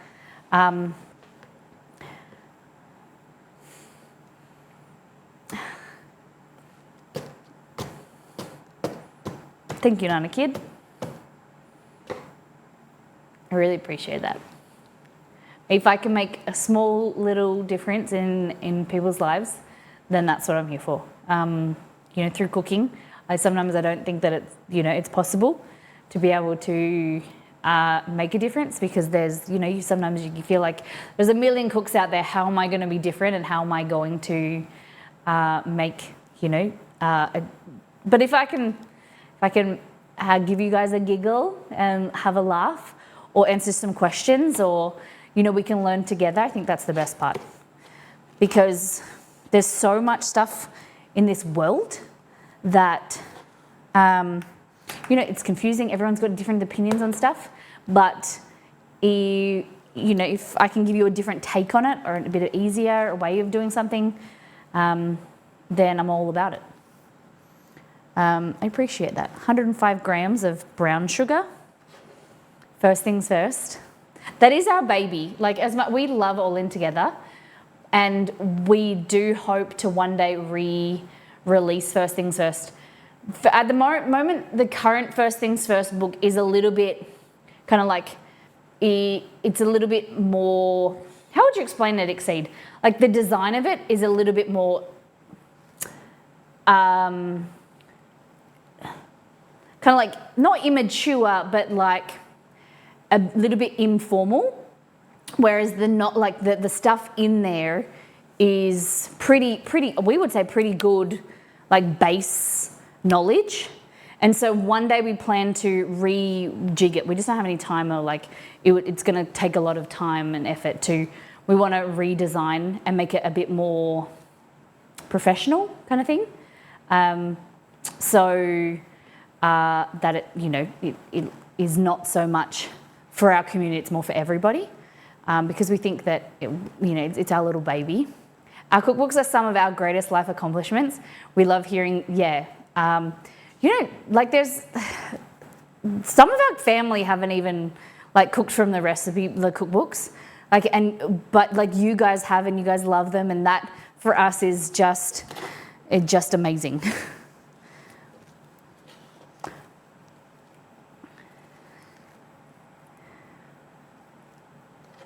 And to see that you guys love the recipes in there, it's a part of Exceed and I. Only time I've ever bought merch was from this streamer called Molly. Yes. I don't know, Exceed, is the sale still on the merch? I don't think we took it off. I don't remember if we did, but maybe we should. No idea. We haven't. I don't know if we took it off, but it's still there, or if we should do a little sale. What we might do is Monday, we might do some bundles with a Christmas sale, or like celebrate the new ebook release on Monday and do a little sale. So like some packs. For maybe we do a giveaway or something of like one of everything. I don't know. How is this guy still a mod?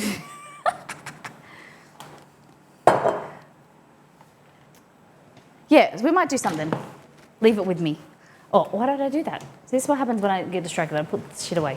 Okay, in here, butter, sugar, and sugar. Okay. I was gonna say the butter is a bit firm because it's come out of the fridge, but just from sitting here at room temperature, for like 10 minutes while I've been talking, it's like softened because it's so warm in here. That is amazing. I wonder if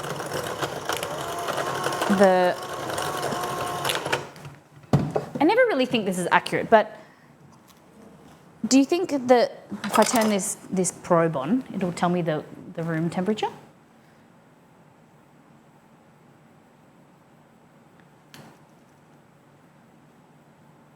(26 degrees? 26.7, which is 80 Fahrenheit room temperature right now. 27 degrees Celsius. 80.6. This is definitely we have no bench butter because in this drawer, because it's underneath the metal stove, it actually stays quite cool in here. It doesn't only on the bench it melts. But I think that definitely it's going to have to be stay in the fridge this week. What sort of butter options? We have softened butter, melted butter, refrigerated butter. Do you mean like flavours or we used to have salted and unsalted butter? And then you usually have like a cultured butter as well. Is that what you mean, Jeffrey? 7 ads. But Braveheart, I have to thank you because you've helped us. They've supported us. I know it's a bit annoying, but the ads do support our channel. We do get a very, very small, but we do get a bit of revenue when you guys watch the ads. I know it's frustrating, but it is a free way that you can support our channel. This is my full-time job, as I was saying, and watching ads is a great way that you can support me and keep me doing what I'm doing, chatting to you. Any good ads? What were they for? Okay, so we're doing the butter. So we're gonna mix this together. All those ads add up. That's it. Oh, our power must have gone off. Oh, yeah, it did. It did. I haven't used the oven since Monday. We turned the power off yesterday. We installed our new security camera. No song suggestions, sorry. You have a playlist.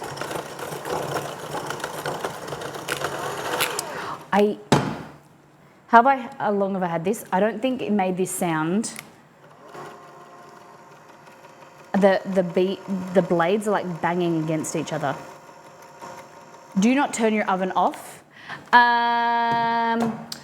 Yes. Well, yeah, the oven turns off, but it has this, because it's electric.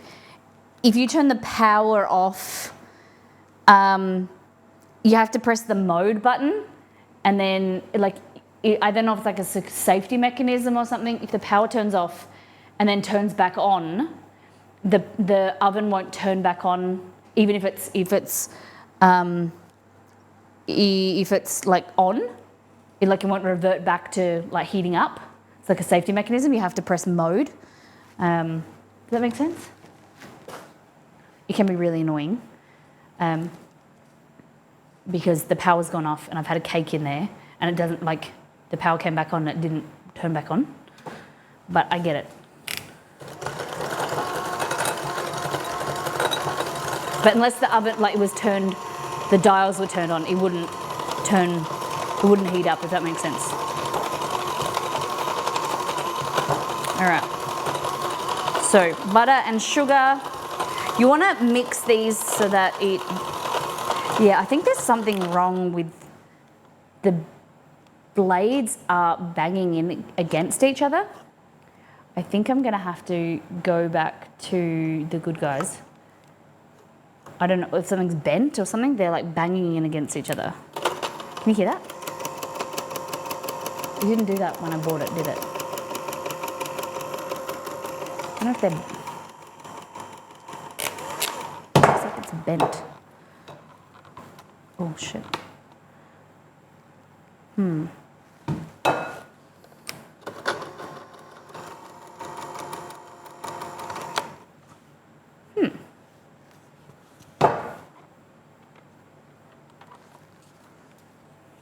Just use one of them. What's for dinner? Do you have any suggestions, Exceed? Could just use one of them. Like that.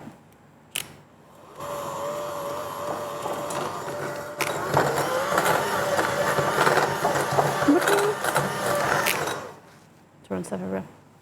Okay, and then into there, I'm gonna eat both. Just quicker. So we have beef that I can put in the pressure cooker. Chicken breast that we can defrost. There's a little bit of leftover chipotle chicken from lunch. I could cook rice, I can do pasta, depending what you feel like, dear. I would just be happy with a smoothie, to be honest. A shake, routine shake. All right. 100 160 grams of flour, just plain flour. You can use bread flour for this as well if you want a chewier texture. Pasta rules them all. Does it though?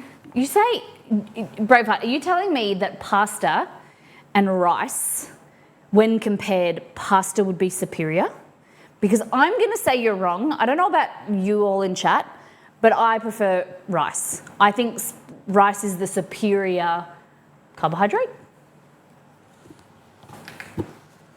Let me know how you feel, guys. 160 grams. Oh, bit too much.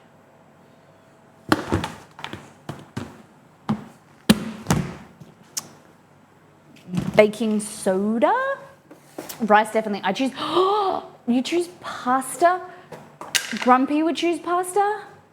No way. Exceed, would you choose pasta or rice?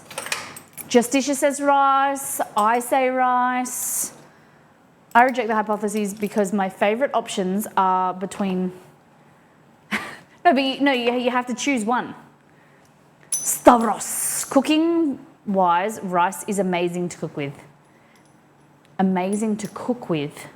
It's an interesting. Why is it amazing to cook with? Not what about in comparison to eat? What do you enjoy? Hey! Thank you very much, Anonymous, for the $10 towards charity for Game On Cancer. That means that I have to eat. We have to crack open these. That's so tough. Rice was ingredient of the year. So does that mean that it's superior? Okay, so we just got a donation to our charity goal. Our next goal, we're at, I think it's 550, so we're $200 away from doing a mystery box. What that involves is Exceed will come into the kitchen. And it's 200 Australian dollars, by the way. Exceed will come in the kitchen. I'll be blindfolded and earplugged. If that makes sense. You will work with Exceed to choose 6 ingredients, and then I remove my blindfold and I have to cook with them. On the fly, I've got 45 minutes to make something with those 6 ingredients. So that's when we hit 750, that's what we'll hit. Mystery box. Okay, so $200. If you've got a $5, throw it my way. 500 Australian dollars. No, 5 Australian dollars. Hey Google, what is 200 Australian dollars in US dollars? 200 Australian dollars is approximately 131 United States $131 US. Easy. Guys, all towards Holiday Spectacular, Cure Cancer, raising money for life-changing cancer research, funding young researchers, and fucking cancer out of the way. Can you put the 6 ingredients on a single fly? Maybe. Weigh him down. Okay, so thank you to Anonymous who donated $10. We're going to try this. Ass-kicking jelly beans. I think, Exceed, do you want to try one of these? These were sent to us from Roselli. They come all the way from corn syrup, sugar. Where do they come from? Arizona, product of Arizona. F-U big C, right? On the fly. Yeah, do it on the fly. Oh, they smell good. It smells really fruity, but I feel like it's gonna kill me. Okay. I don't know if they're all spicy, or assuming they're all spicy and they may be disflavored. Okay, so this is yellow. Thank you, Anonymous. Ooh.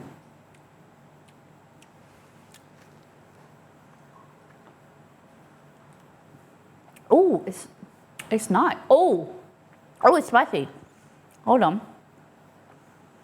It starts really sweet and fruity.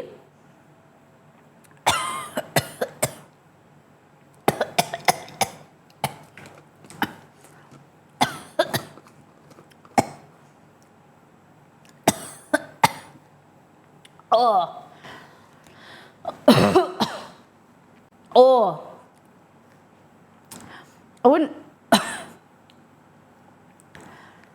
It's not totally unpleasant, but I feel like it's going to keep building. They're nice. I don't mind them. They're sweet, and it's like at the back throat, spicy, but like not terrible. They're stuck in my teeth.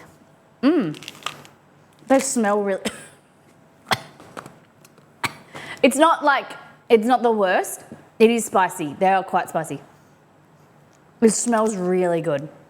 Oh, it's like tropical. Molly, what's the best thing that Roselli sent you? I was really excited for the Heath things. These, I really like that. I'm very excited to use them. But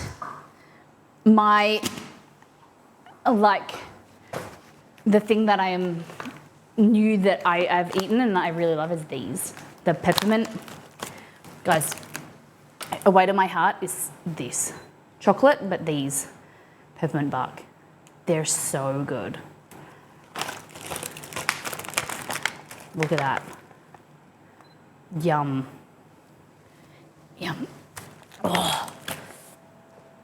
No, there's no description. Maybe they're on their website or something. They're called Ass Kickin' Jelly Beans. It's warm. Oh, she did you guys so good. They're so good. And we got, I'm also intrigued by these. So these are probably, I wouldn't say they're all the best, but all of it's good. These things, Heath, I want to try the candy bars as well, but butterscotch chips. Ghirardelli is all we have to offer for chocolate. I know that Rosella lives near the Hershey factory, I think. But they don't sell like, other than the Hershey cocoa powder, they don't do choc chips, do they? There was a dog here. Hey, big dog.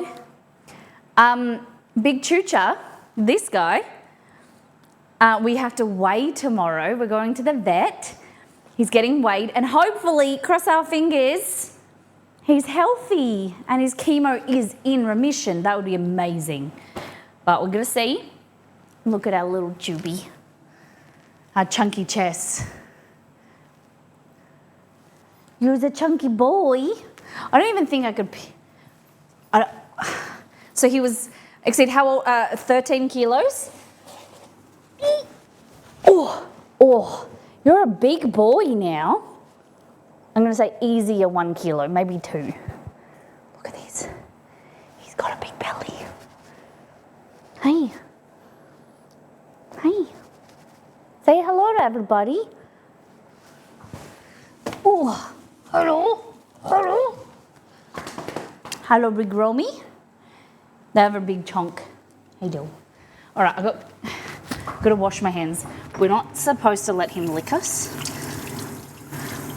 It's easier said than done. Exceed would tell you that Chester shows his affection through licks.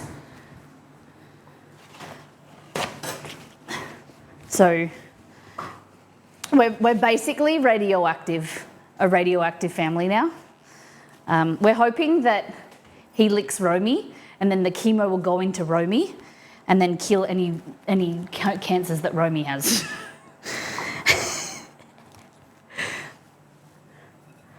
Okay. So they're the.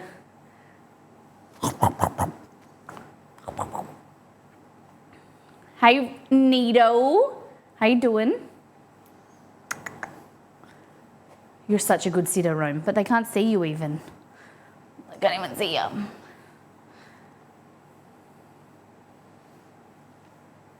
I've unplugged the camera. I pulled it too far. Oh, Exceed, you told me I have a button, don't I, to reset the camera? Do I remember? Is that correct? I forgot.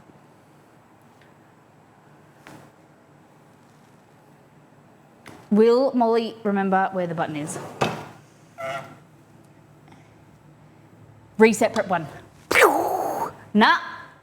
Capture device is not supported. Device reported the following. Exceed set up the button, but the button doesn't work.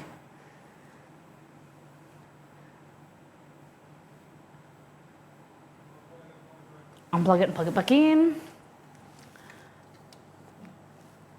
Rads are not a concern secondhand, less than for chemo. It's because chemo is, we need to wear gloves and stuff. We're told it's a low dose. I know we're very aware that it's a low dose, especially it's like not an injection, it's a tablet form. But she said just to take a precaution, wear gloves when you give him his tablets and pick up his poo and stuff. But we don't really care that much. Yes, we're back. It's banana scale for hugs. Yeah. Excuse me. Okay. So, still taking suggestions for breakfast. Oh, hey, hold on. Hello. Welcome to the camera. Okay, so in here we've got baking soda and flour. We're just going to turn this bad boy on.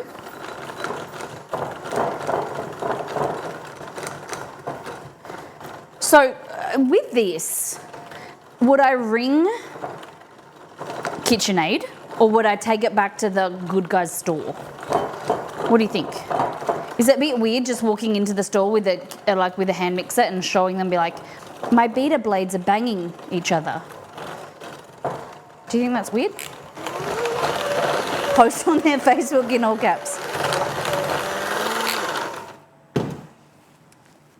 My beater blades are banging each other. Should I at them on Twitter? See if they respond.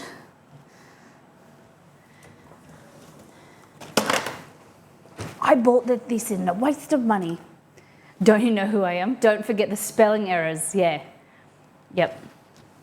And be like, I'm never buying from you again. I kind of like how it's being a bit rascally. Jeffrey, only you would like rascals. You just like naughty behaviour.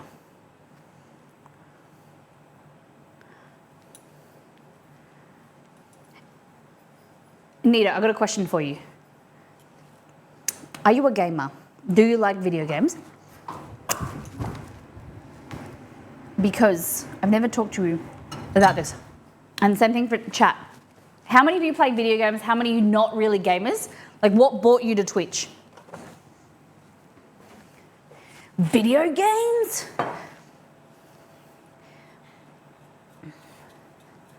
Exceeds... Oh, no, I won't say that. Exceed doesn't have gamer, baby. I love video games. What are you playing recently?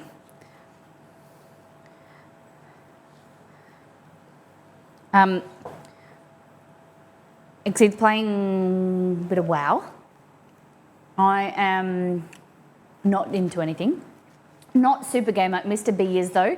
I got into Twitch watching Kit Boga dress up as an old lady and do the prank calls or the scam calls. This is the best. Fashion dreamer. Tell me about that. I have friends who stream. That's how I got onto Twitch. Really? Who do you know that streams? And what do they stream? Hell's bells. Edna. Is that the character has a name, Edna? Okay, I never knew that. Okay, I'm playing heaps of TFT at the moment. Let me think if I can remember. Let me know. TFT. I don't think I've ever heard that. Teamfight Tactics. Yes! Yes, the best. I've never played Teamfight Tactics. Damn, I'm impressed. Thanks, Exceed. It's all I ever hope to do is impress you, baby. Hello, the Milk Squad, welcome in. Good morning to you. I'm getting my time zones mixed up. We have been streaming for how many hours? 2 hours. We have done last time on, and we've just talked. That's all we've done. We're making cookies, and we're just chatting. And that's your 30-second recap. What's Exceed up to tonight? Exceed, what are you up to tonight? He finished work an hour ago, but he still was not really probably logged out. He's always working, that man. He's a hard worker. Haven't started. Okay, I need your opinion. Okay, guys. So, do you think delicious Fry? Thank you for the 1,000 bits. Bit tactics. Because you're you, and I appreciate that. That's the most bits we've got in a while. Thank you so much. I'll do another one of these. I quite like having you on my TV at 9 p.m. Thank you. Thank you. We're thinking 4 p.m. was a little bit early. Do you guys like this time, like later evening streams? What do you think? Oh no. You don't want one of these? Jeffrey, I've got to thank you. You can do a bean, or you can do a bean boozle. Yeah, in the kitchen where I belong. Cooking for my husband. This is a female's duty. So this weird contraption picks a bean for you. So J Fry, for the 1,000 bits, you can have. I don't know if you used to be able to. We might bring this back in the evening streams. $10 used to get you a bean boozle, a warhead, charades, or Exceed in the kitchen for 10 minutes. But I don't know if he wants to. So you can ask him, Joe Fry, or I'll ask him, Exceed, do you want to come in the kitchen? Or I can do one of these. He probably hasn't prepared to come on stream. He doesn't have his hat. I was enabling Exceed to see if he needs to choose. 6 p.m. East Coast time is good. That way I may be finished with work and the kids are asleep. 6. Hold on. 6 for you, Grumpy. You can't just say East Coast time now, lady, because some of you are 6 p.m., some of you are 7 p.m. So for you, you're... Oh, for me. Hold on. So that'd be 8 p.m. your time. 9 p.m. for some of you. So this time right now. If we started stream right now, would that be better for you guys? Oh, I missed. Dear Milk Squad, can you repost? My brain is a bit all over the place. Yeah, okay. 6 p.m. So right now. Okay. I'll take whatever I can get. Throw you a bone.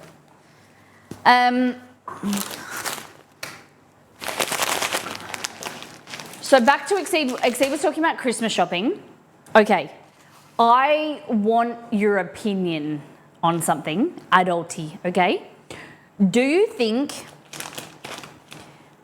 it's a good gift for myself, from multiple people, if I collect money to buy myself a wet vac? It's a mop and vacuum in one. Do you think that if it's worth it, or I should just not be lazy and vacuum and then mop? You're not supposed to buy yourself a Christmas gift. Miss Molly hype. Just dishes! 3 years. Oh my goodness. I feel like that's gone so quick. Thank you for your resub. Discord, no, I just read Discord. IRL stream or gaming stream, what would you prefer? These hours are better for you because it's around noon, okay? I love my Crosswave. So I'm looking at it, I looked at a Crosswave and then I'm looking at a Tinico S6. Is it a high zero? I did not know. So I'm looking at a Tinico, T-I-N, I think that's how you pronounce it, T-I-N-E-C-O, S6. At the moment, there's 25% off Amazon. Wet vacs are a monumental luxury. Yeah, that I just think, you know, rather than like my mum, my grandma getting me a present, I could just pull the money and then pay the rest myself. I'm about to time you all out. None of you are helping. So Exceed doesn't really think, he doesn't really get it. He doesn't really get it. He thinks that, and like, I'm just trying to like to discuss like if it's worth it, if like, because I want it, but I don't really like, I'm not like passionate about it. I really want it. I've wanted one for a long time. I was looking at the Crosswave. I have a Tinico and they're amazing. Awesome. Awesome. I read amazing, but you wrote awesome, and that's okay. That I just have a special type of dyslexia where I just add words where I think they have the same meaning. Personally, I think it depends on the amount of hard floor you have. All of our house is like hard flooring, except for the bedrooms. So we've got like our laundry, bathrooms, all our living areas are vinyl plank, like wood plank. Okay.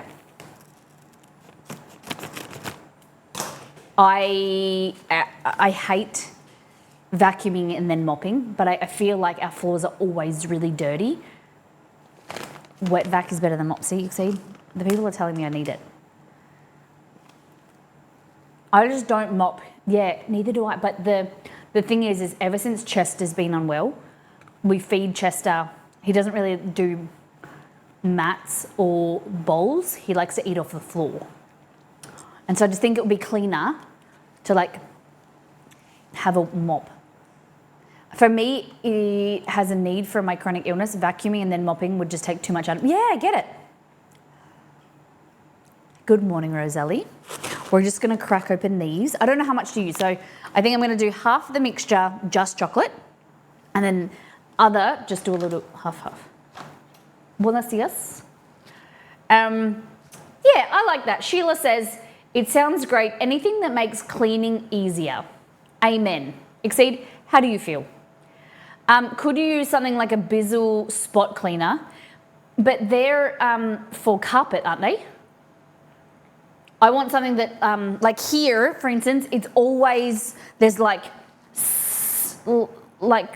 food that then gets trodden in and like sploshes and dropped, you know, liquids and stuff like that.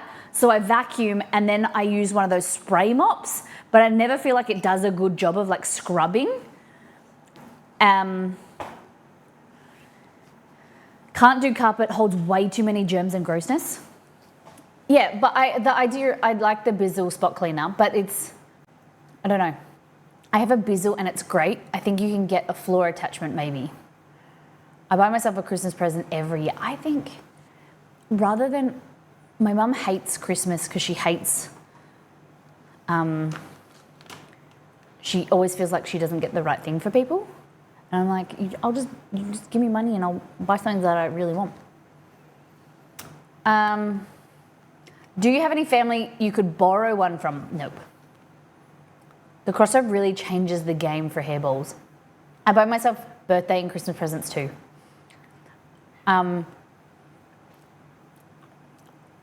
So it would be,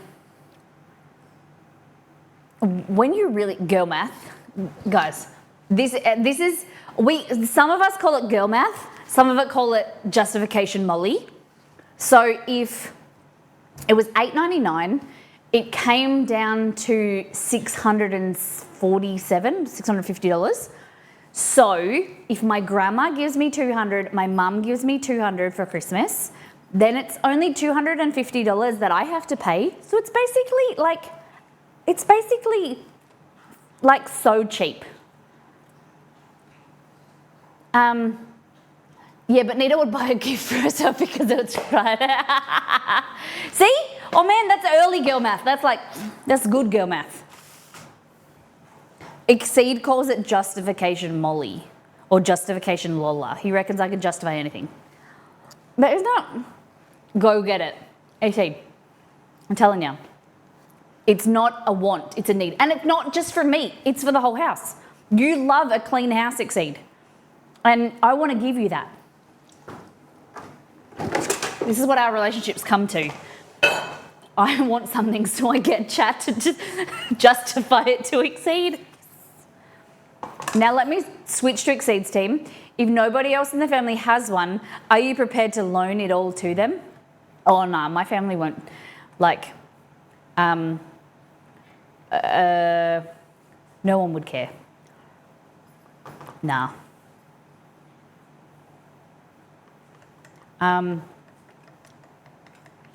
Nah, my family wouldn't care. Sure, nah. My husband uses it more than I do. $20 an hour labour for mopping pays that off easy, easy. Blame us, we told you to buy it. Yeah, that's it. So we're gonna get chocolate. For these cookies, they're on the website. I do half milk, half dark because milk gives you the good feels, but a little bit sweet, creamy. Dark chocolate gives you a little bit of like bitterness and a little bit of something. It's the best of both worlds. You can just do all milk if you want, could just do all dark. But sometimes it's a marriage made in heaven.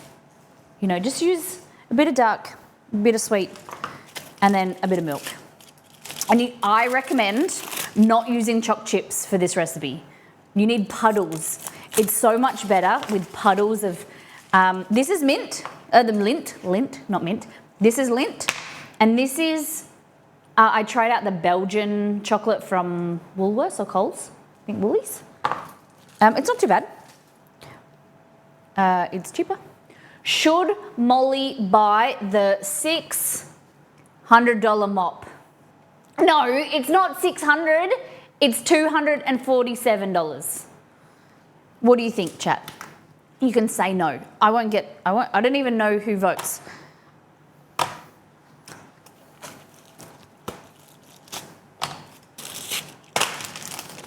Yes, buy it. I don't know, I don't like spending money. I like the idea of the mop, but I don't love, it makes me uncomfortable spending stuff because I'm like, do I really need it? That money could be put to something else. Paid off in 12 mops, go for it. We're talking about, so there's a Black Friday sale. I've been wanting a wet mop, wet vacuum, whatever you call it. Kind of like a Bizzle Crosswave or this one that I'm looking at is called a Tinico, a Tinico or Tinico S6. So it's on Amazon, it's on 25% off, usually $8.99, on sale for $650. So it's an investment, it's a lot of money, but it's like a vacuum and a mop together. Yeah, Dyson have, do they really? Exceed did ask me if Dyson did it. I didn't know they had one. Is the Dyson one good? I voted. So we're at 73-27, okay. If you have anything like it or you know anything or good feedback, bad, let me know. I'm interested. If you think, Molly, it's a waste of money and it self-cleans, yeah. Katie, which one do you have, if you don't mind me asking? Because I was looking at that S5 as well. But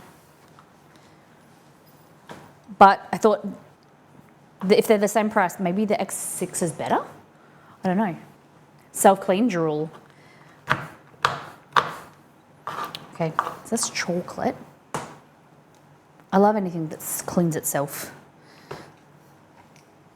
Is the problem the mop or that you want to buy it for yourself for Christmas?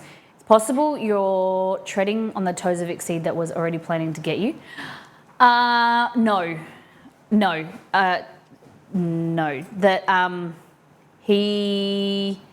So we bought office chairs and that was supposed to be my big gift from him.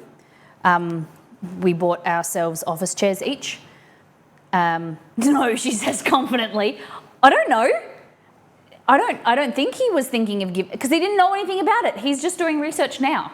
So I assumed he didn't know anything about it. But I'm having to convince him because he didn't know.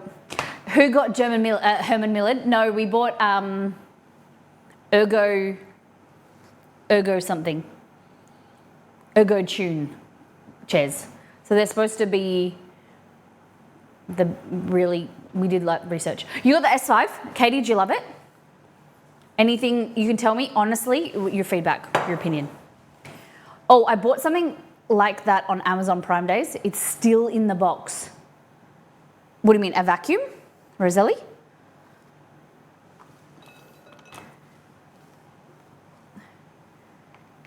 Tu ergo. There we go. That's it, Ergo Tune. So that was our Exceed's birthday present and my Christmas present, my big gift. And then he said he's going to get me a few like small things. So like to a present to each other, like the mop would be too much. But this is a gift for from my mum was asking what I wanted for Christmas, and my grandma. So I was like, why don't you just go in with this? Small like jewelry on Exceed. Exceed has a thing where he believes that, which I understand, jewelry is like a very personal thing. So he doesn't feel comfortable buying jewelry because you don't want to give someone something that they wouldn't wear or like. So, yeah.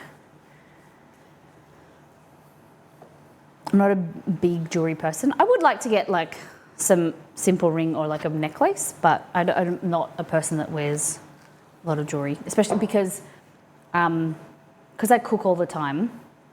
Because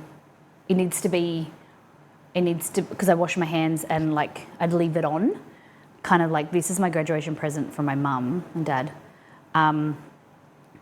It needs to be like good quality. I know this sounds wanky, but like it needs to be something that I can wear and that doesn't tarnish. Like it's like actual gold. You know what I mean? Because I leave it on and I shower with it and I don't want to have to take it off. Because I've had jewelry in the past, or like I can't wear earrings because my ears get infected. Sorry to jump back, but are the beaders attached per the diagram? They need to go in a specific way. They only can go in one way. So like,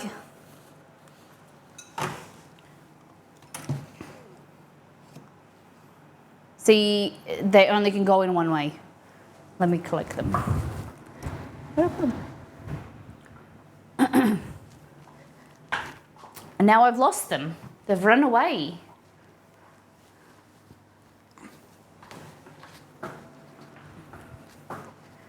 I think the cheaper rings with meaning and good material properties are the best. Yeah, like I don't big chunky stuff or whatever, but I think that things with meaning is lovely, but it needs to be like a 9 karat gold or 18 karat gold or something, so that I can wear it all the time and it wears. So that's why I don't have anything. Like I don't really, because yeah, like they wear out.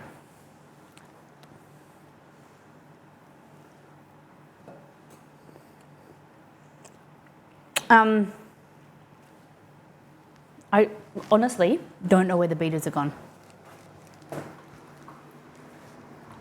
Oh, I put them in a glass. Okay, so this one has to go there because it won't go in there. So they can only go one way. Like that. But it kind of, I don't know if, like this one looks like it's a bit bent inward, I don't know. But they hit each other. Can you hear? Feel like the banging?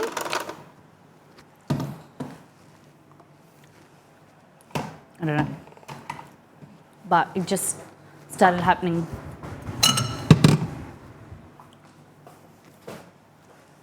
Okay. So these are the cookies. Yeah, they're bent. But the product's only September, October, 2 months old. That's not a normal noise. Because I remember them being like saying to Stream and to Exceed, like, oh, it's so silent, like it's so quiet. It's like a humming noise, but they're banging. But they're like a $200 beater, so I'll take them back or I'll call KitchenAid.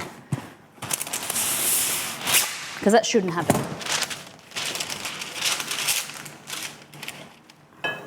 All right.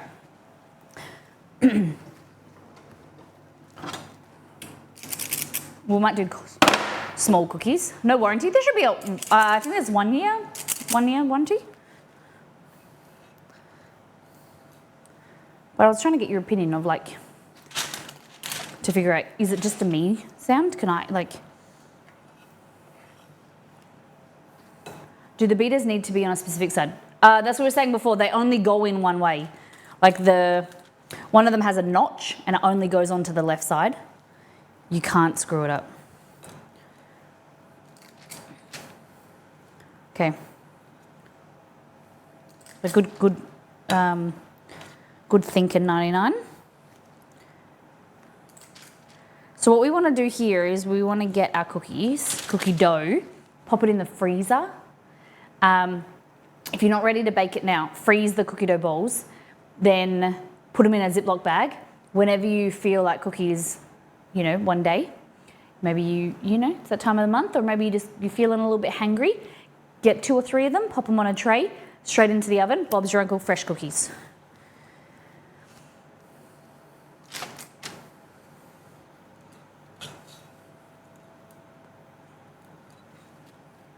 I'll DM the troubleshooting thing. I thought, thank you. It's like a noting thing.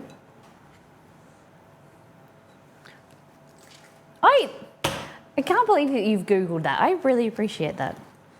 You didn't have to do that. Okay.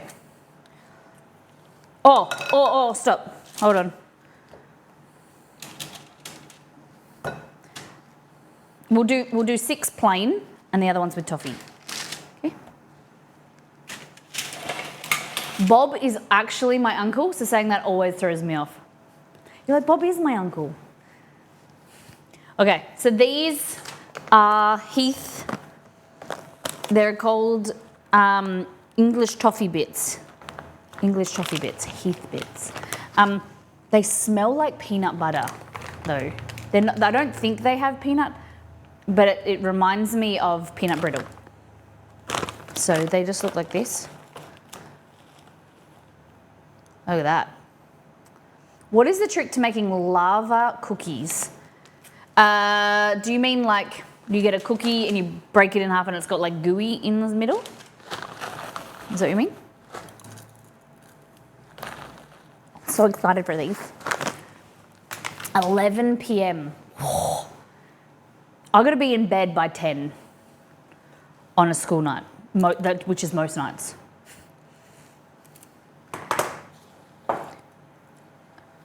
Exceed and I watch stuff, and then like 9:30, 9:45 we get into bed, and then like I might read Reddit or something like that, or try and have a shower and then go to bed before 10.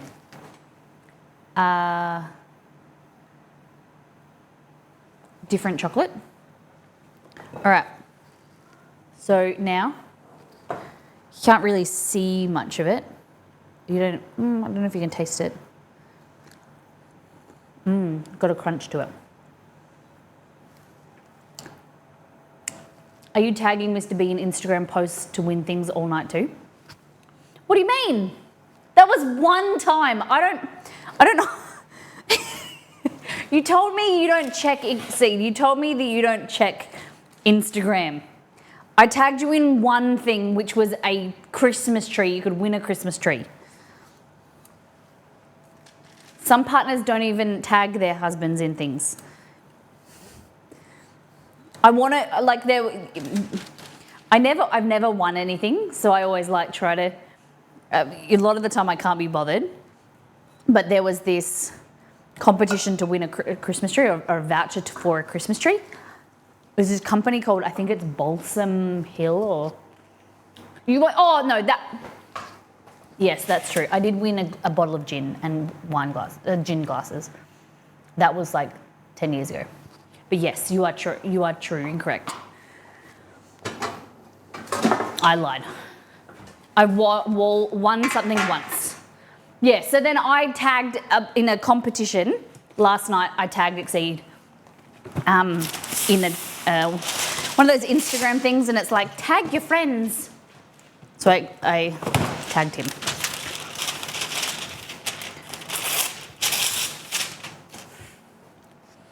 Have you guys ever won anything? Tell me if you've won lotto. I don't know anyone that's won lotto. Have you won like a meat raffle? Have you won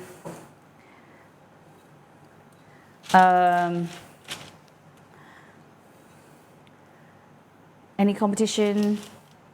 Maybe you won a dancing competition? No. Did you win a house?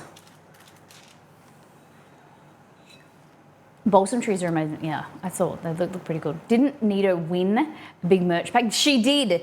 Yes, Nito won a Molly merch pack that we didn't even do a giveaway for, but she won it. I mean, Mr. B, she did win it. If you're listening, we're on Nito's TV. Shit, we've just thrown her under the bus. That's the moment she just turns to her husband and we're like, I promise, Molly's lying. I did win it from her. Winning a house would be nice, wouldn't it? We have this competition in Australia, WA. I don't know if they have them in the East Coast, but it's called the MS Home Lottery. And the tickets are like $200 per ticket. And if you win, you get like a $1.5 million house or something. And if you don't want the house, they give you a cash prize. It's pretty dope. It's all for and the money, which I don't understand, they must sell a lot of tickets because not only for the house, it must be donated, but the money goes to MS research, which is pretty dope. Wow. Wow. I found that card today, funnily enough. I won $250 of Money Madness. Oh, heck yeah. Gina Berry, welcome in. But I just wanted to say I'm so happy to see you live on a time where I'm awake. Nice. Well, it's lovely to have you here. We are going to start doing, going back to 3 days, and we're going to do an evening stream. We don't know if we do it midweek or we do a weekend. But I appreciate hearing all of the positivity to seeing this time, this stream time. Annual National Park passed in this last one. We have, Exceed, do we have national parks in WA? That's something I didn't know that we had. I know that the only national parks that I know you have to pay to get into are the ones up north, like Karanjini and stuff. Do we have some in in the Pure region? Of course we do. See, we need to get out hiking more in WA. 50 national parks, damn. See, we gotta go hiking. Okay, so I'm gonna refrigerate this. So what you should do, is you get your cookies like this, and you get some toppings, and then you press them in there. So these are the toffee bits. Let me know if you want an annual pass.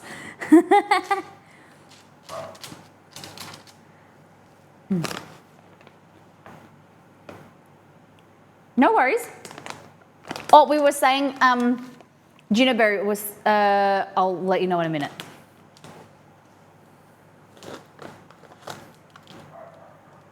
Romeo's decided to go bark at the neighbours.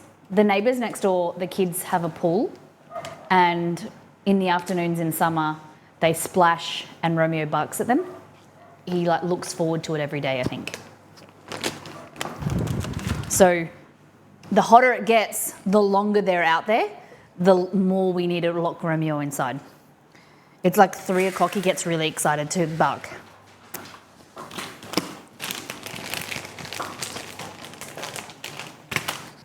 Oh, Exie, thank you. All right, so I'm just chopping some chocolate. So the key to good cookies for me is puddles. Puddles of chocolate.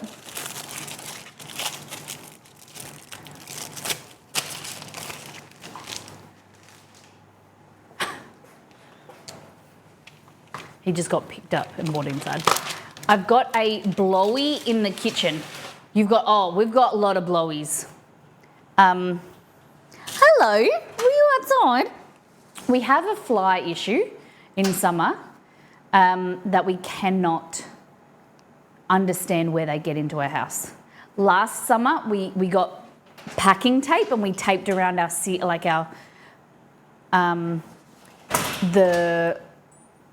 the doors and windows. We actually taped them closed, and it didn't make much difference. We now have fly machines, so Okay. it's going okay. Going better. But like this is basically this is the fly machine. I don't know if you guys care. You're interested, but I'll show you because we like them. Can I use this? You can. So this is the fly machine. Do you know about the sink drain theory? No. Yeah, we don't know where they're getting in. They're like little suckers. So this is the fly machine. You put something sticky, like this is honey and some, it was like rhubarb syrup. So then this rotates when when it's plugged in, this rotates, and then they get trapped in here. They go under there, and then they get sucked and they get drowned in the water. So we've got now 3 of these, and they do all right. But there's one in there, and there's a few remnants of dead bodies. So yeah, that's what we've got this year. We've also got a zapper outside, but we're not sure how they get inside. It's like magic. The other day, there was like 20 in our bedroom. I don't know where they come from. I want to know this sink drain theory.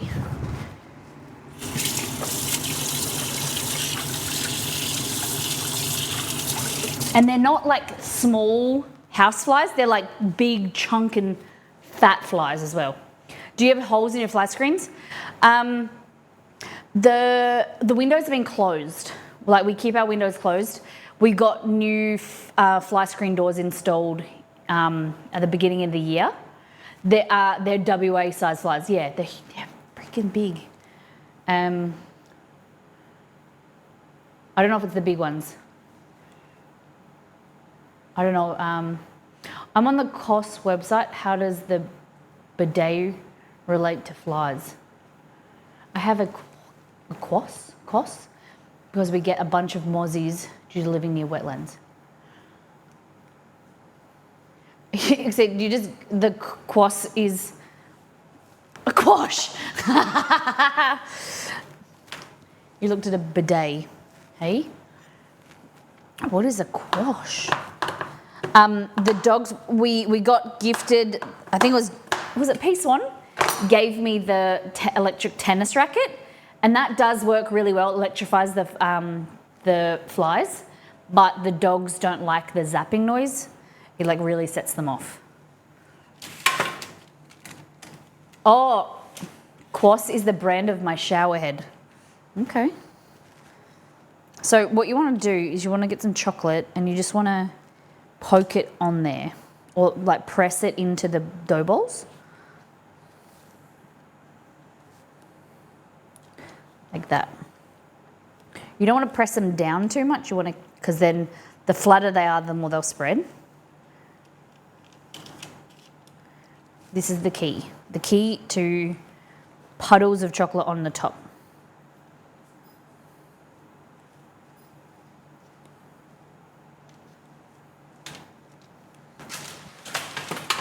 Beautiful. Can you tell me about this product then? The Keeps the Flies Away Neato? We've tried like the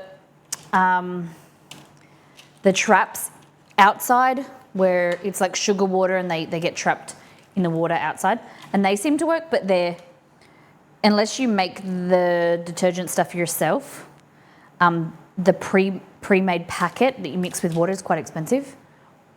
It's like a silent version of what we have outside, works with UV. Oh, okay.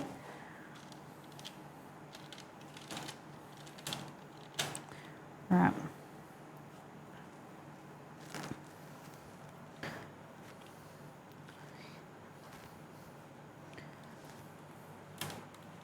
There we go. So, I should have done one with none. Let's go with this one. This one's none, so I can show you a comparison of what they look like. So we're going to freeze these. They suck them in and they stick to paper. Ah, okay. Interesting. Sit there, you little shit. Okay.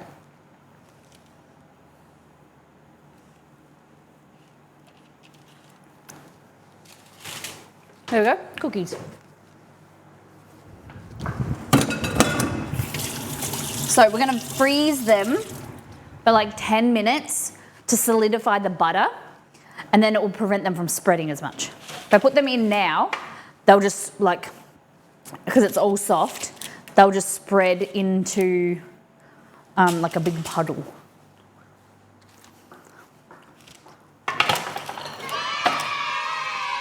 What that?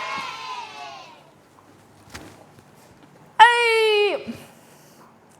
Thank you, Rosalie. Could I eat a bean for you? Guys, can we give some love to Rosella Rita? $25 for charity. Amazing.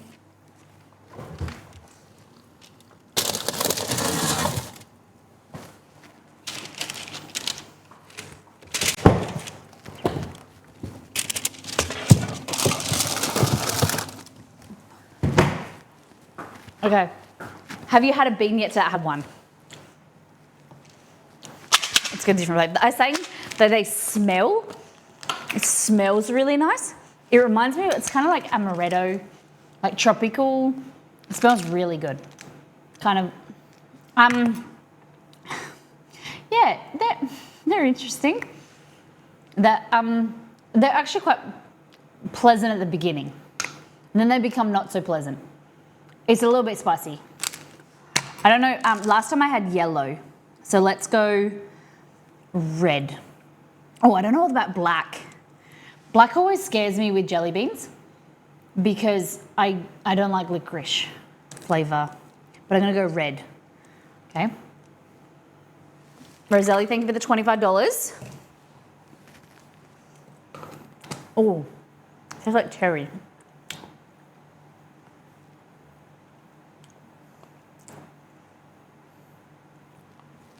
There we go. Is that real sweet? Pleasant?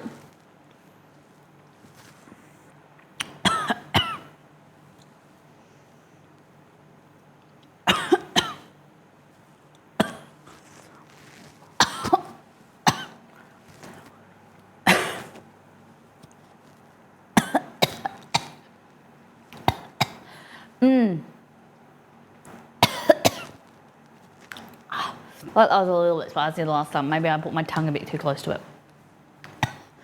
Oh. I like it. It builds. Do you have a niece, Molly? I have a nephew. My nephew, tomorrow for him, Friday for us, he turns 6 months. 6 months old, which has gone so quickly. His name is Thomas, but he lives in Colombia, so we haven't met him yet. I'm going to say it now.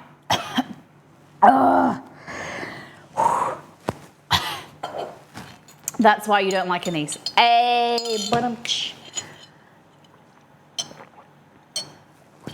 So I have this sneaking feeling. I think I feel like it's unlikely to happen. Oh God, that's really spicy. I have a sneaking suspicion that my brother and sister-in-law are coming over for Christmas, but I don't know. Like I think it would be really cool, and I'd like to see them. Have another one. No, someone else donate to charity down here, and then I'll have another one. Another 125 Australian dollars, or it's like basically like $100 US, and we hit our next goal. We'll do a mystery box. Child-proof the house just in case.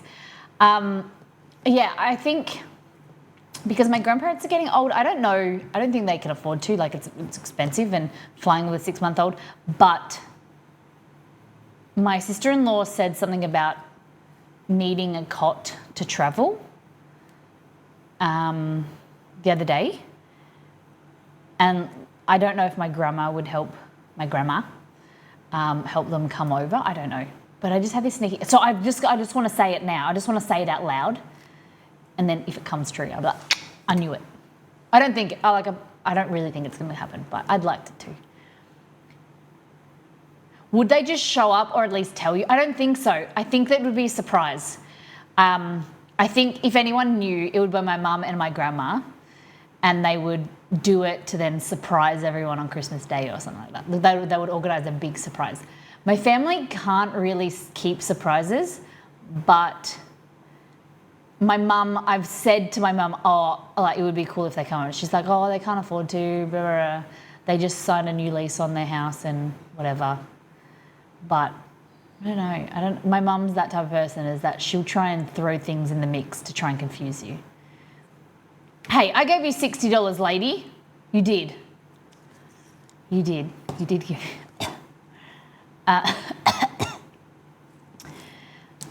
Then you should get them presents just in case. Yeah. You're dangerous, Braveheart. What was it? No, but then but then if they don't come and we buy them presents, then they're just going to sit here. Like, I have thought about sending stuff over. If we do get them presents for Christmas, especially for my nephew, we'd get Amazon and get them delivered, so we don't have to pay like the ridiculous shipping fee. You know what I mean?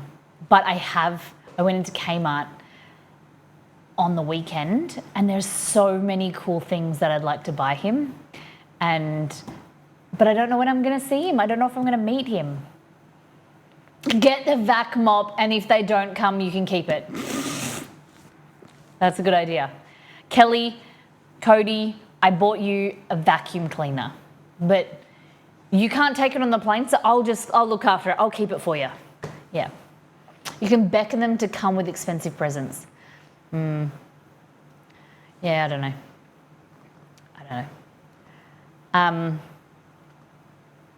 It would be cool. Exceed, what's the likelihood do you think they'll come? Do you think not? The only thing is, like, I think, is we haven't seen them. My grandma might be in a mood that she might, like, help them pay for their flights or something, or my mum. I think there is a reasonably high chance. I would not be surprised if they rocked up. Because my granddad's getting older, and like if they're gonna stay there long term, they might come back. I don't know. I think it'd be pretty cool, but flights to crazy. But yeah, I'm just telling you guys because I hope that hope they do. because I miss, it's really hard because they were away from last year. So what they used to say, so the reason why I think it is because every second year, Kelly used to go home to Colombia, and they were in Colombia last Christmas, so I'm thinking that they might come home, but yeah, it's super expensive. Had to go to hospital for our WA family to come over. Yeah, you did. Had to get your gallbladder out. Nice excuse for them to come over. Yeah. And part of me wants them to come home because then I want to look after, Thomas for like a good 24, 48 hours to then be like, I don't want kids, or I want kids, or whatever. I don't know if that will be like the nail in the coffin for the decision, but I feel like that would be beneficial.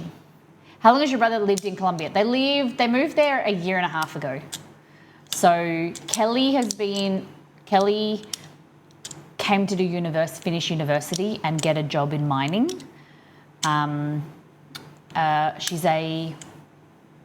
It's time for a story, it's time for a story, a very special story, especially for you. Kelly is an environmental engineer. I think that's what she studied at uni. And then she met Cody when she finished and she couldn't really get a job with, I don't know. But yeah, she met my brother and then she lived in Australia for 7 years. 10 years, I think 10 years. Then they got married and they moved back they went to Colombia a year and a half ago, and then they fell pregnant, and so they stayed over there. And yeah. So he doesn't speak Spanish. He's learning slowly, but he works from home, so they like it over there. Cost of living is pretty good, and her family, her nephews are over there as well.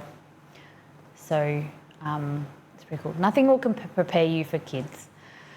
We could have this whole conversation. I like to get people's opinions on kids and stuff. It's I don't know how many of you guys, I don't want to go too much into it because I don't want to bore people, but were you guys who have kids or don't have kids, were you always set on your decision of the kids discussion? My headphone just turned off. Maybe it's the universe telling me. Are you a parent to a human?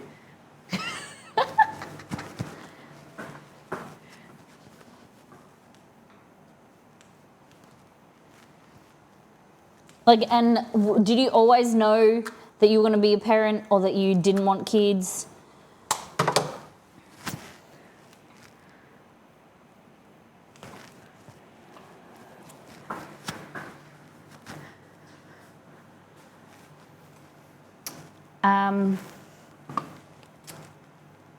Being the holiday host who is so well prepared to be prepared for unexpected is an implicit compliment. We were set on the decision, but we wanted to establish our careers first, yeah? Teaching for 9 years and siblings having bucket loads of kids was enough for me to be child-free. Get that? It's a no from me, dog. I always knew that I didn't, and then the decision to have Cora was a no-brainer, to have a second one, okay? Wait, I do feel like a parent's dealing with elderly parents. You feel like a parent, because looking after your older parents, I get that. I have no kids, but I know I would be top-notch for the first 2-ish months. After that, I'm completely screwed. I'm indifferent, and I think I'd rather not have them if that's the case. Yeah, we are unsure. There's part of me as a female that grew up and I think that we would both be great parents. And we're not going to go too personal in our opinions and stuff, but we know that we want to travel and we like our independent lifestyles, but there's always part of me that's always wanted to be a mum. But at the same time, I see myself, when I have visions of myself as a mum, it's to a baby, the idea of having a child, like an older child or a teenager, makes me feel uncomfortable. Like I don't know. Like like when I think of kids and babies, I get like, you know, I want a baby, but I don't know. And you're nervous about how you would be as a parent, and my daughter is the best thing that happened to us, but one is enough for personal reasons. With one child you are really independent. Like as a person, you can still have your independence. Yeah. When my friends had kids, I really good think about it, and not having was right for me. Yeah, I get that. And I said to Exceed, if my brother was here, or my other brother had kids, or, you know, we had nieces and nephews, I don't think I would get the fix from them. But and the cost of kids as well, you know, I don't know, and I'm worried about the regret of having kids or the regret of not having kids. As a NICU nurse, I can tell either the bestest or the most horrific stories depending on what you wish to know. Oh yeah, and like, you know, I know people that love their kids but would do different things differently, or that, you know, love their kids to death. It's not one of those things that people like to openly say that they love their kids, but if they had their time back. I've talked to my mum, and my mum said that, you know, when she had her first at 17, then 18, then 24, she had me at 24. She was like, that's, my dad said, you know, that there was no it was no question, you were just going to have children, and you had 2 or 3, and yeah, volunteer at childcare. I don't think you can do that, Laxing. I've been around a lot of children. I've been around a lot of kids and toddlers and things like that growing up. And I don't know, it's a really, I'll be super honest, at times I miss being my kid-free life, but I'd never change it. That's why I think, like, I am more so in the yes, wanting kids area, like 1 or maybe 2, no more than 2, possibly just 1 good kid that socializes and has, you know, is around other kids. But and I also think that, you know, it's, while I have Exceed now and we can do things, it's later in life that I worry about not having, when my parents are gone, or my brothers, or, you know, that you don't have your own family. You know, that's what I get nervous about. I love her, but I didn't have this overwhelming feeling from the start. I did need time to get used to. Nevertheless, I never thought I'm not able to handle a child. Yeah, thank you, Tate. I appreciate that. My brother went to Europe for 6 weeks and left their kids at home. Nice. I have 2 kids in their 30s now on my own, and 2 stepkids in their late 20s. I love them, but if I could go back, it would be a huge no from me. I appreciate that. It's a big decision, and probably one of the scariest ones. Yeah, because it's not like you have a dog. And this might seem weird, but like knowing a dog has like a 10-year, 12-year lifespan, like, you know that you can do things once they pass, like, or knowing that like your child could have special needs, or, you know, you like, there's just so much that goes into it that you know, you could just have 1 kid, but that, and you could think you could be independent, but that kid has needs that, you know, you need to be in one place and get them like a lot of structure and stuff for. One of those questions which very something, oh, I can't see that, to ask other people so openly, given the billion, yeah. And everything is, people's experience is so different. Volunteering in childcare is an experience I got the opportunity to do for a summer at a women's abuse shelter. Fascinating days. Wow, okay. Wow. What made you do that? Horrific. Adopt me. Very true, but it wouldn't be my egg, that's for sure. Oh, I didn't know. What was that? Can you repost Braveheart? I didn't have that connection with Jeff when he was first born, but no one prepares you for being a parent. With Cora, it was different. Do you think that is because you're more experienced, or do you think that that's because maybe she's a girl, or you had a lot going on? Grumpy Gamer, I think about Cora's name so often and how I think that it's such a beautiful name, like a really elegant and strong name. I don't like, so often it comes up in my head because I think of Downton Abbey as well. Cora is one of the characters in Downton Abbey, but I love the name. Cora George, exceed. But I appreciate you telling me that, that, you know, the experience was different but with kids, with each kid. Mentally, physically and emotionally, it's a lot. Hats off to good parents out there. Yeah, I think that it takes a huge toll, and there's some days where, you know, I think the idea, and I think that everyone feels this, the idea of like a screaming child.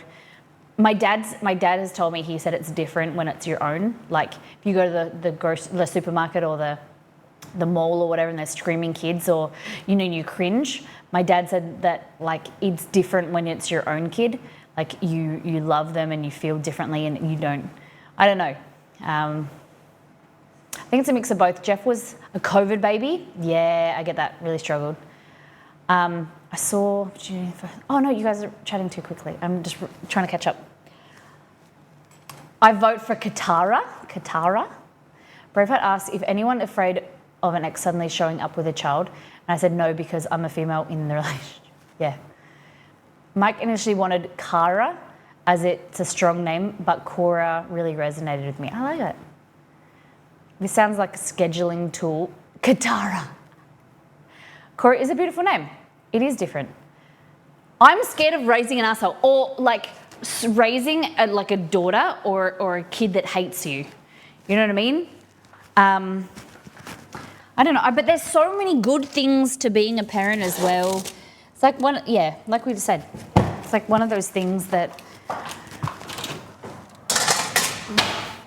you know, if you decide to do it, you'll get through it. You know, your life will change, and it's naive to think that it won't, and you can have everything. The financial burden is hard. Yeah, Braveheart, I think that's one of our biggest worries, is the financial burden and the impact that it would have on, you know, me. My income is streaming. I don't have like a very, what's the word, like, I don't have a normal job that is predictable income. We aren't huge spenders, but there's always stuff that you could always buy for a kid, or you want and needs, and steady income, that's it. My biggest fear is that me and my partner will separate sometime of our lives, and with a kid, so much harder, yeah, really. But that was really in my brain, since we are partners, our relationship is really strong. We fight it a lot. Really stupid things, yeah. Thank God that changed. We are much more in love now, and it's a more adult version. Good on you, that's great. I like to hear that. Thank you for sharing. I love seeing the parent ignoring the child tantrums and sticking to their guns when this happens. Yeah, I think that, you know, there's different situations where, like, the ignoring or like the frustration, you know, there's some kids need you to, you know, use your quiet voice and try and connect with them and soothe them. Some kids won't listen, and you just need to let them get over it before, you know, it's different parenting styles, right? Daycare costs are what really hit us hard. Yeah. We are lucky that we work from home. I can stream certain hours and things like that and change stream schedules. But we also have a grandma and a granddad around the corner, that a Papa Pole, which my mum would love to have she would love to look after our kid. And that's what one thing Exceed was saying, is that one of the the pro factors for having a kid was to make other people happy, because we know that my mum would be happy, my dad would, and my stepdad would be happy, my grandma, my aunties would be happy. Like, you know, we get asked a lot when we're having kids, and my brother and sister-in-law will be happy that my cousin has, their cousin has, like, they have cousins. And so that can't be like a factor where you're doing it for other people, because then you'll never be happy if that's like the bigger factor. But it is in the pro, you know, but it's less down the order. Exceed says a lot of real and true stuff being shared on this topic. Thank you for everybody sharing. It's hard to do when all eyes are on you and you know people are thinking, do something to do something to shut that kid up. Yeah, of course. This is a really interesting discussion. Appreciate everyone sharing. I do as well, because I think there's no right or wrong. But for someone who is deciding, it's something that we don't talk about enough, because there is that stigma attached to children that, you know, because some people don't feel comfortable saying, I regret having kids. It's not that you don't regret, is that you would do things differently if you had the choice, or that you think about the choice being different. Like, even though you love your children now, you have intrigue on how your life would be different if you didn't have them. Does that make sense?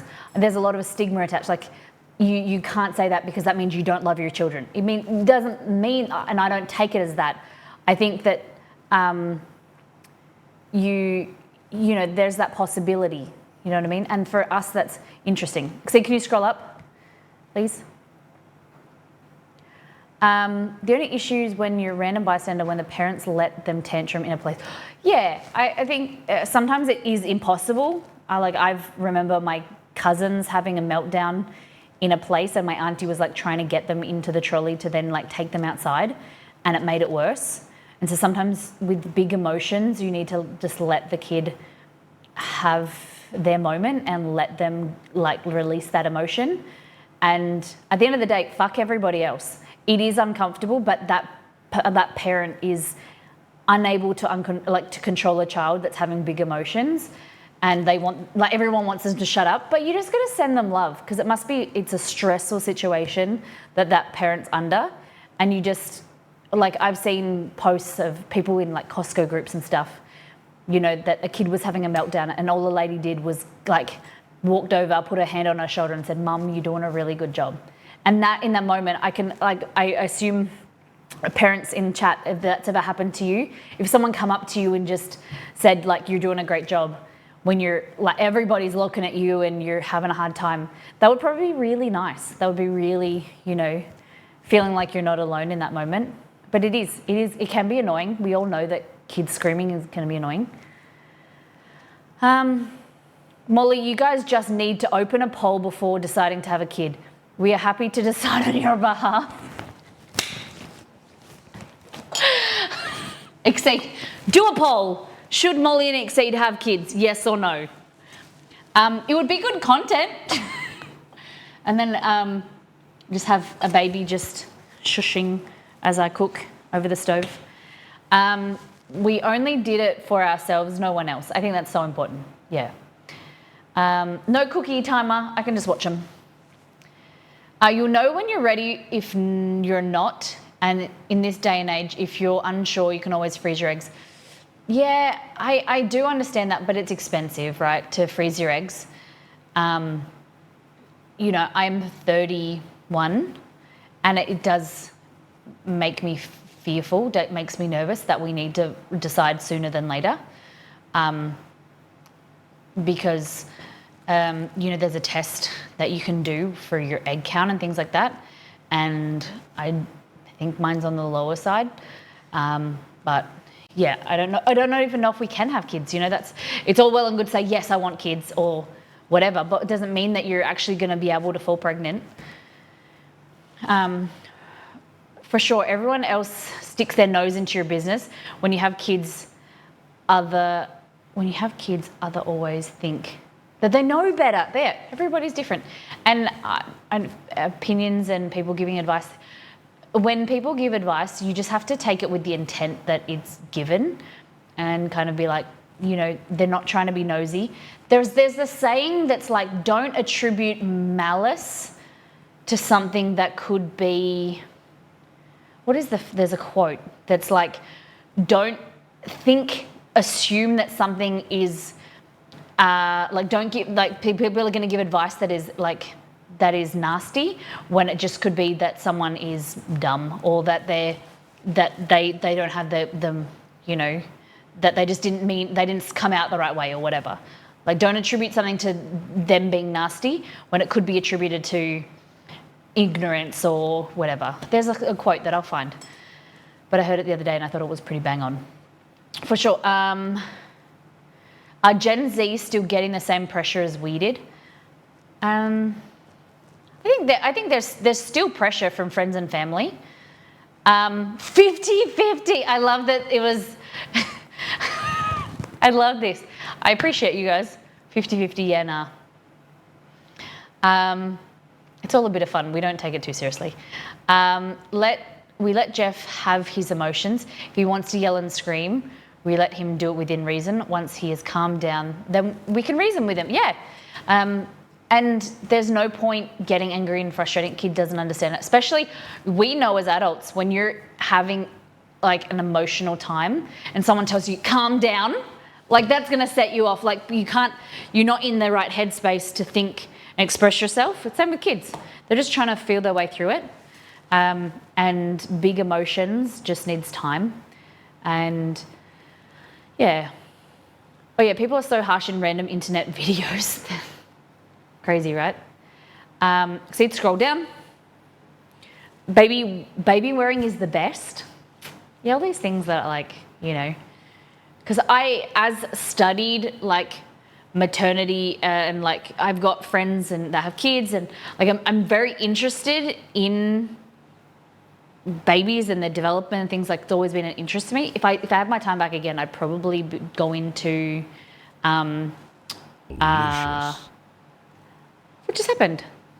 Oh, thank you for the resub or sub. If I had my time back, I'd probably go into midwifery or something. But because I'm always interested, and I always like, yeah, there's things that I'm knowledgeable about that I like educate myself through Instagram and like blogs and things like that. But yeah, I'm kind of an imposter because I don't have a kid myself. Miss Molly makes the baby. Next episode on Molly Up Late. Yep. I actually don't know what it costs to freeze eggs. Maybe something to look up to. But I think I've looked at it's like $10,000 or something. When you see those parents in public, it's almost how you see a person interact with their pet in public, and you can kind of get a vibe very quickly whether it's right or wrong. Molly baby bottle cooking stream. I can't vote. There's no up to you choice. That's all right. That's all good. I understand. Funny story. My daughter is a real angel when my mum takes care of her. But as soon as my turn into the door frame, she shows her real emotions. Yeah, okay. Maybe that means that she's got a connection with you. Not that she can't show them to my mum, but with me as her mum, she can let her feelings go. Nice. And that goes in every direction. Screaming, crying, tantrum, everything. That's a thing you have to get over. Yeah. And then they're really good afterwards. Yeah. And there's me who tells people to get stuffed when it comes to parenting advice. Yeah. Everyone each to their own. And I think you just work out what your flow is and what works for you. And like, it's the same with like the birthing experience of like the idea that you have in your head can be very different to like what your child turns out to be, you know, and their emotions or their personality. I listened to someone's quote that said, you know, you don't like basically you don't raise a child, you don't mold the child. The child is who they're meant to be, and you just help to like kind of nurture that. Like a kid is gonna have their own personality, and it's not up to you to dictate. You just need to like nurture that personality and help it grow. See, scroll down. Oh my God, we spend so long trying to not get pregnant and we don't even know if we can. Yep. It's not taught. Like you just have this assumption. This is how I felt, and I know that a lot of my girlfriends felt this, and my sister-in-law, is that when you want to get pregnant, that you'll just get pregnant. Like it's so easy. It's the simplest thing. You just have sex and you just get pregnant like that. Next month, bang, you're impregnated. But it doesn't happen like that, and it's for a lot of people it's like years of trying, and it's hard, and not everybody is built for it. And there's some people who get pregnant really easy, or pregnant when they're not trying or not even wanting to, and you just gotta like your own. What is meant for you will find you. Whatever. If it's meant for you, then like the universe will bring it to you, and. Yeah. I currently feel indifferent. I think Nito described it well. Yeah. Malice versus stupidity. Yeah, that's it. That's a good one. Thank you, Tate. I really appreciate you. It's scrolling down for me slowly. The version of that malice quote is like, be kind with people, be ruthless at systems. It's not the same as the assume good intentions and not malice quote, but I like it. Yeah, okay. The only reason people ask you when you are going to have kids is because they want you to be miserable like they are. BRZT, welcome back. Yeah, and that's one of the things that is just like, is everybody miserable? And like, because you hear a lot of, I know that there's so many good things to parenthood, but people express frustration, and sometimes as a non-child bearer, or haver, you're like, is it just, is it they're more good than bad or more bad than good or whatever? I know it's different. It's 10,000 a tear. 10,000 a tear to freeze eggs. A year. 10,000 a year to keep them frozen. Fuck. I have to go on. You know what's not 10,000? This.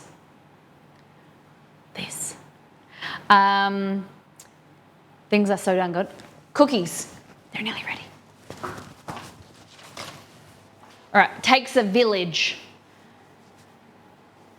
Never attribute to malice which can be adequately explained by stupidity. That's what I meant, yes. But also ignorance is like, what I think about it is like never attribute like to malice what could be to ignorance. Like sometimes, for instance, I know my grandma's not watching, but like we were talking about my nephew sitting up and like sitting as a 6-month-old. My grandma came into the family chat and said, all my kids were sitting at this month. And like, she didn't mean it to like put my sister-in-law or my nephew down. She just meant to say like, this is what her kids were doing. You know what I mean? Like, so you don't assume, you don't attribute to malice or don't attribute to someone being nasty. You attribute it to ignorance or like not thinking about what they were saying or whatever. Their intention, you got to think about people's intention. Oh, cookies. Ooh. All right, they squished each other a bit, okay? They got in bed with each other and they went, ooh, I want to touch you. Okay, as human, we remember the bad way more than the good. Totally true, Laxing, totally true. How long's reason never attributed malice? Yeah. What is the hot sauce quiz? So, chat asks Molly factual questions. For every one that I get wrong, I have to do a spoon of hot sauce.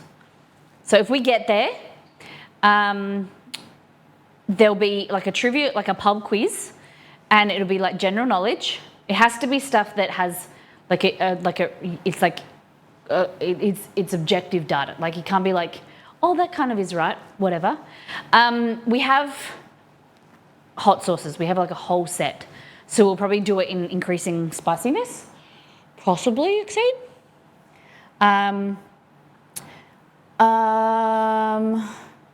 The other phrase is never attribute to malice, which can be adequately explained by neglect, ignorance, or competence. Yeah, I like that one better. We have a whole bunch of hot sauces, will probably vary. The cookies are trying to have babies. Do you have the bomb? We do not. Let's go into here. I think my dishes have dried now.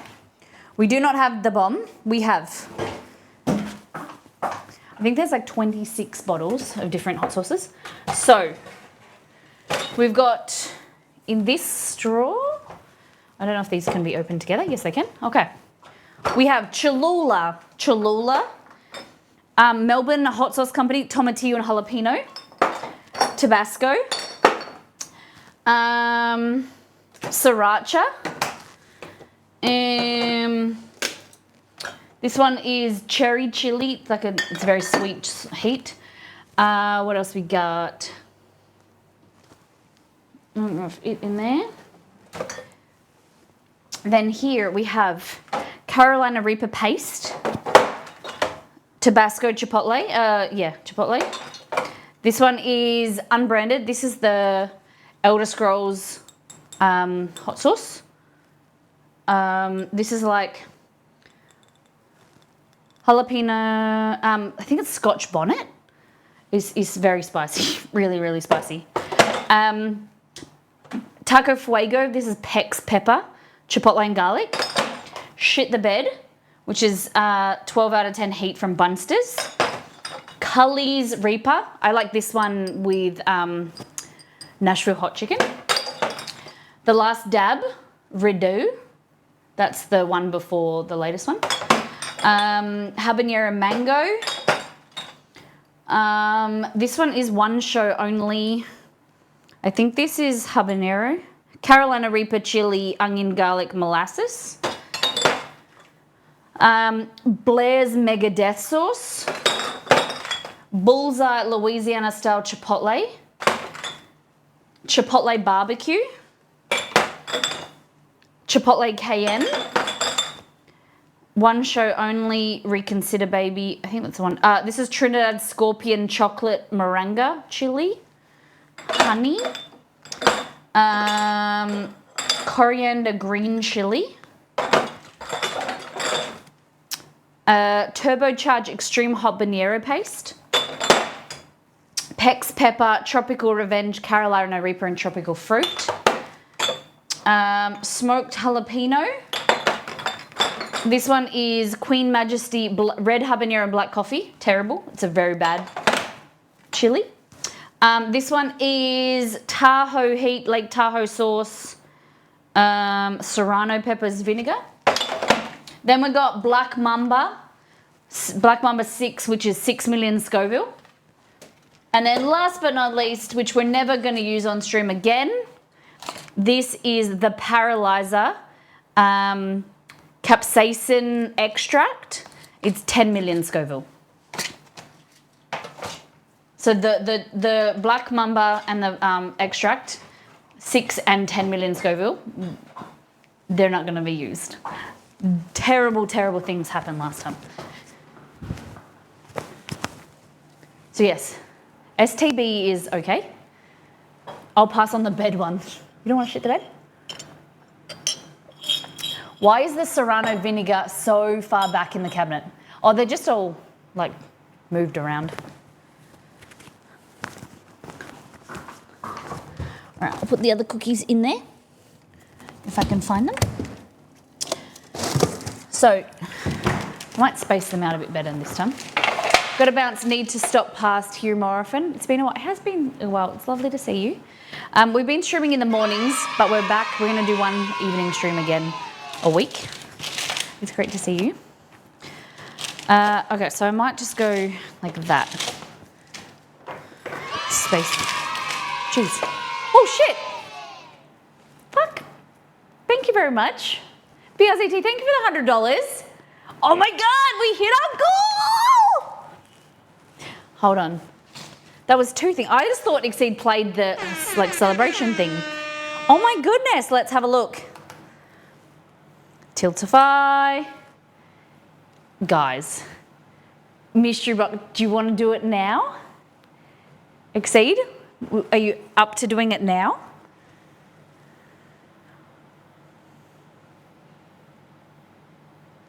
Yo, late night mystery box gang? What do you think? So, Exceed will come in the kitchen. We choose, you help him, I'll blindfold or I'll go into another room and you choose 6 ingredients. Then I come back and I've got 30, 45 minutes to cook something with. What do you think? 30 or 45 minutes? I think 45. So in polls up in chat, mystery box now or next stream? Philip, you remind me and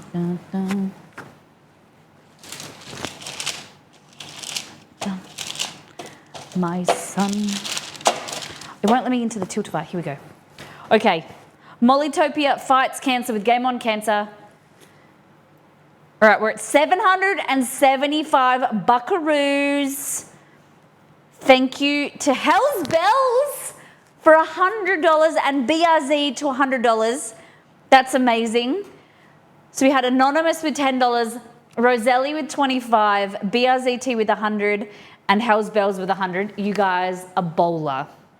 That's amazing. Thank you. So there must be shorter ads, Braveheart, because they should be a minute and a half, I think. Would you, for those people that, that's another question we can talk about later. Would you rather 3 minutes of ads every hour or 2 lots of 1.5 minutes? Exceed, I think the people have spoken. The people want the mystery box now. Get voting, friends. Polls up in chat. Mystery box now. All you need to do is click. Click, click, click, click, click. Come on, everybody. There's more of you than that. Get voting.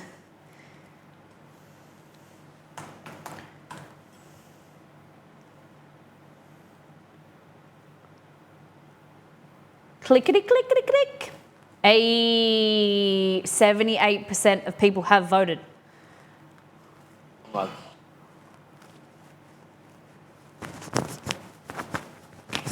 All right, better put these in that oven. Ooh. Do you want, I want to do it. Not make babies. Why can't we? ¿Por qué no los dos?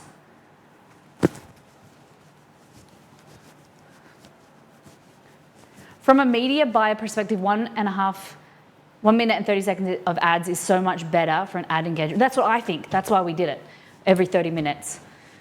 Rather than, oh my God, 3 minutes of ads on the hour. I think that's ridiculous. I wouldn't sit through that. I'd get up and go to the bathroom. You know what I mean? Baby just bottom me. What? He's walking to the bedroom. He goes, I've got to go put my pretty clothes on. Let's get you from got to dance for me. No holleration, in this dancer. This was on So Fresh, 2003 or something. Don't lose your mind. Did you guys have So Fresh? Is that like that's not an Australian thing, like CDs? There was like a compilation of music coming out and you had like So Fresh hits of summer. Surely that was an Australian thing. Let's get it on the phone, in this dancery, we got you open, now you're floating. Yes. Do you have a microphone on? Okay. How it's going to work, everybody. So that means a few beans as well. Oh my God, Roselli's here to kill me. Okay, yes. It doesn't work like it does on TikTok. Hey! There we go. So the way it's going to work, Exceed's going to come in here. would you like me to be in the kitchen blindfolded and with earplugs, Exceed, or would you like me to go in another room? Yo, what up, fam? If you can hear me, type the words "Molly is beautiful" in chat.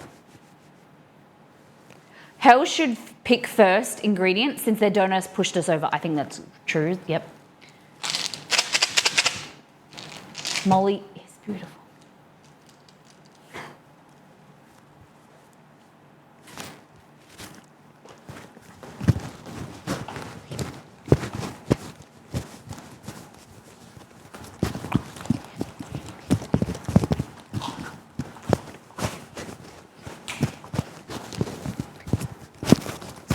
Okay, do you have a blindfold? I was asking you what you wanted me to do. I wasn't listening. You want me to blindfold an earplug, or do you want me to go in the yeah. other room? No, I want you to sit there. I'll get the stool, Yeah. and you need a blindfold and earplugs. Okay, so I'll go to the bedroom. Hey, Romy.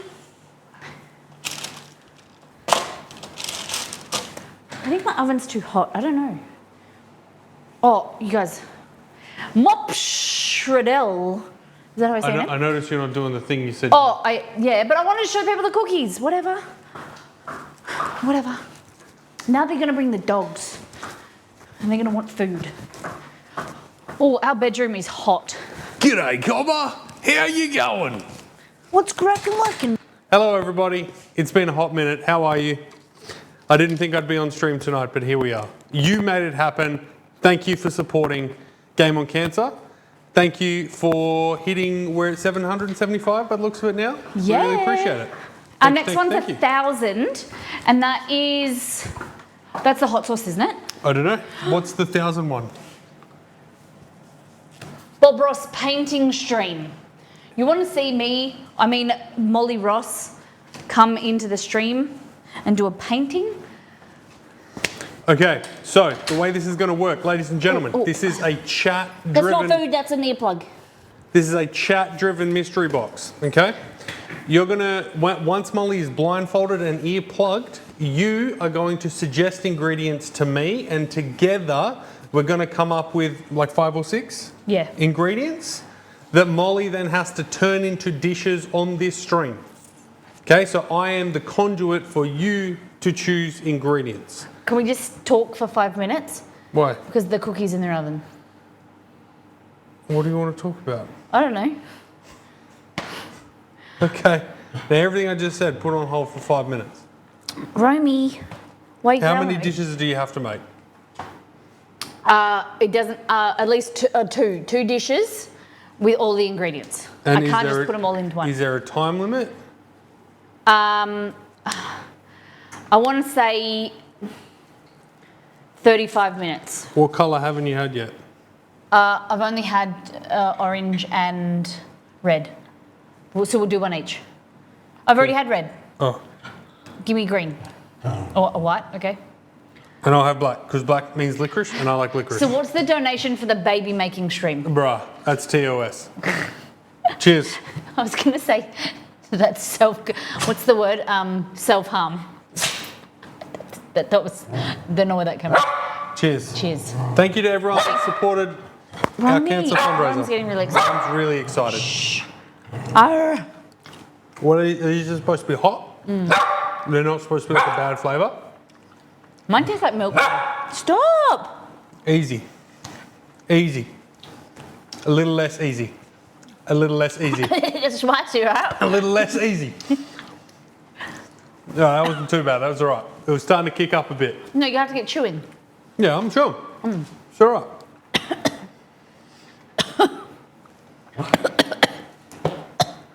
There's a lot more bite in them than you would think for a small jelly bean. His bark echoes so well in there, it would... Oh, fuck. Oh. Okay, are they ready yet? Oh, See what need it. Oh, shit, the way I laughed at self-harm. that's a lot of punch Right? for a jelly bean. Oh. Oh, thank you. Are they all the same heatness, or do they have a scale? Or I think the more I've eaten them, that's the third one I've had. I feel like they keep getting spicier. Great. I'll leave that with you. Are the cookies ready? Yeah. Molly, tell everyone how you called Exceed the... Oh my God. No. So I didn't tell you this. So the other day, Just while I was at work, slaving away no, for you. You know, we were talking about the prawn cocktail on Instagram. And I was showing people and then you came in and you said that's disgusting. It is. Yeah, but so as I turned around, I said, "Oh, he's," and then I coughed, or something happened, and it sounded like I called you the C word, because I don't know if I've still got it. Nito sent it to me. She made a clip. So you can clip on Instagram. I don't know, but Nito works magic. Let me see.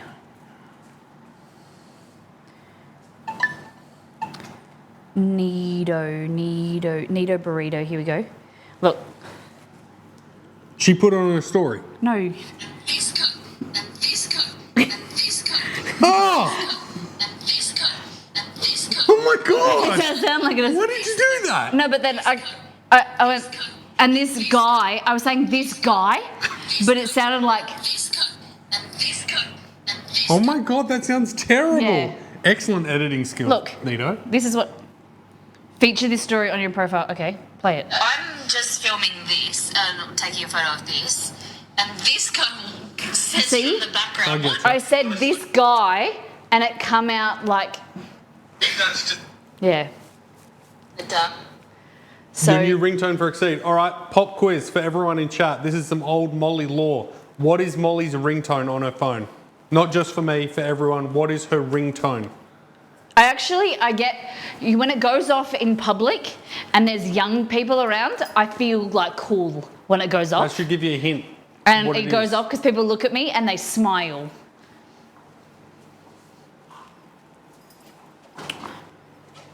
All right, are the cookies ready? Yes. I heart and please cook 100%. Oh, they're not ready yet. They're not ready. Keep talking for another minute. What? We're supposed to be I know. getting Okay. ingredients. Okay. Snoop Dogg. It's not Snoop Dogg. Smoke weed It's every day. Mario. Oh Roselli shit! knows. It is. Roselli's been around for a long time. Hey, Chess. I Okay. want to say Roselli was around since Kitchen 2. There's a guess. I don't know. That's a guess. We are now on Kitchen 4, by the way, guys. That's about it is Super Mario. Oh, putting it on the wrong thing. Okay. So I'm Tail gonna into Kitchen 2. See, I knew it. yeah. Cool. By the way, that was my most hated kitchen ever. Why did you hate that kitchen? I hated that kitchen. I hated that house. That's like the least favourite house I've ever lived in. What do you mean? Worse than Hazel? The shit box. You hated. That was the Hazel. worst. It was the tiniest house You ever. hated Hazel. I hated Kitchen 2. Kitchen. We had two kitchens. Kitchen 1 and Kitchen 2 were in Melbourne. It was the second. Oh, it was the second Melbourne. Kitchen 1 was pretty dope. What's your All right, are we ready? Guys, do you remember the rules? move back to Melbourne? What's your favourite dish? Pizza. Next question. I like French toast with Vegemite. Do we remember the rules? Are you good? They don't want us to have babies. They want us to move to Melbourne now. Okay. You mean Nito? And adopt me. I'm only 39. And you come with your own child, right? Super Mario, what Mr. though? B? Okay, are we ready? You can't. I can hear you Yeah. talk, but I Do you have your earplugs can't in? hear noises. That's okay. You just need to dull it out.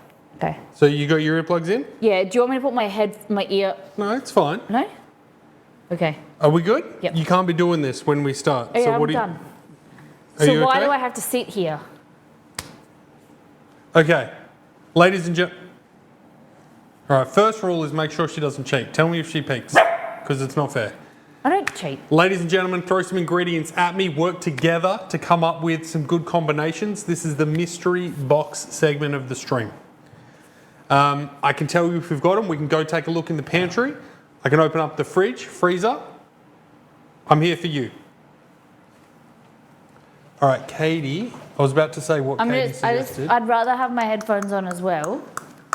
I can't see you chat. Long time since I've done the things. There it is. Okay, what do we got? When the moon hits your eye like a big pizza box. What do we got? What do we got? All right, I'll get them out. Hang on, Molly. We've lost Molly. I'm not doing anything. Molly.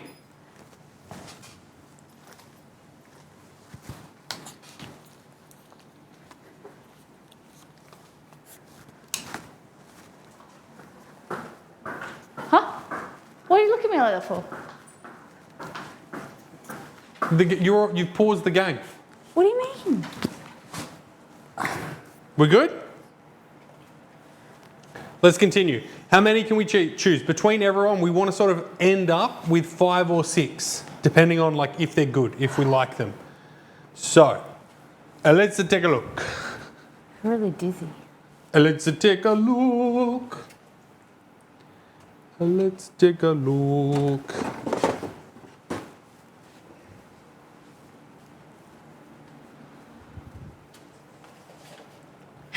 Okay, starting one.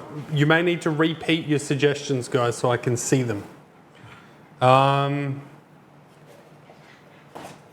got to be quiet because Molly can hear. We want it to be a surprise. I don't know if we need both of these, guys and gals. Do we need both of these though? Which one should we cut?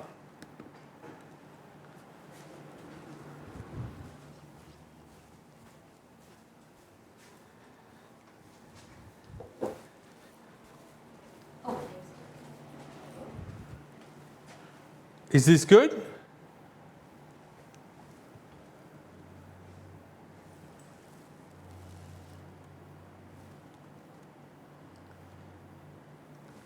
So cut this. I'll put that over here. Okay, maybe something. I can't. Chester's blocking the way. So.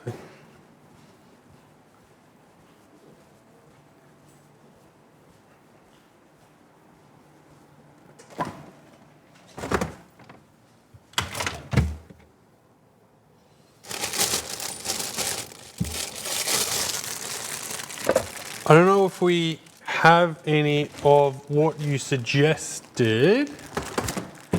How's this? I think the jelly beans.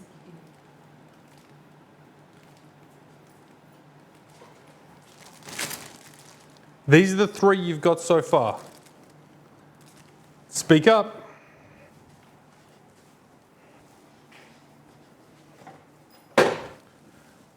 Okay. Okay. What do we think? Yay, nay?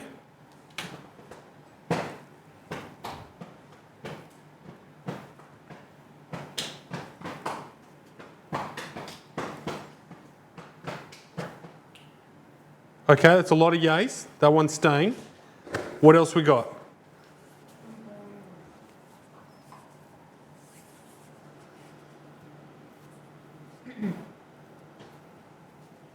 What else we got, ladies and gents? We're almost there. Now this was suggested before. Is this still what the people want? Can't make it too hard.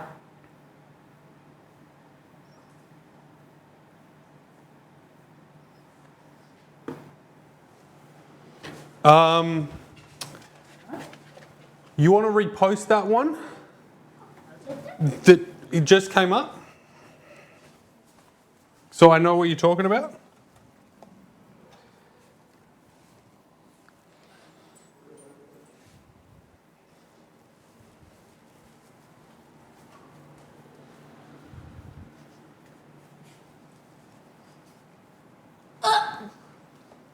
I got chemo mouth.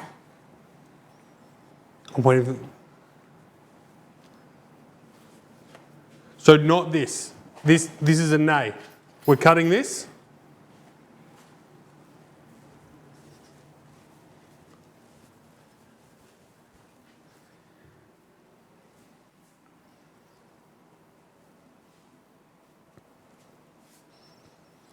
I don't know where that one is. One is. I don't know. I don't know.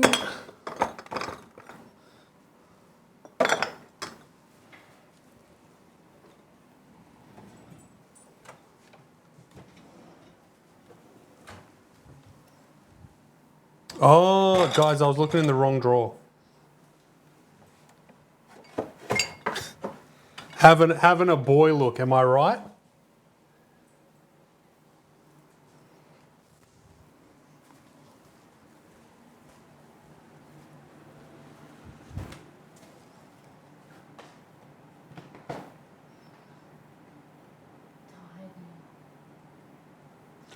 I like that. Okay, so how's this? How is this?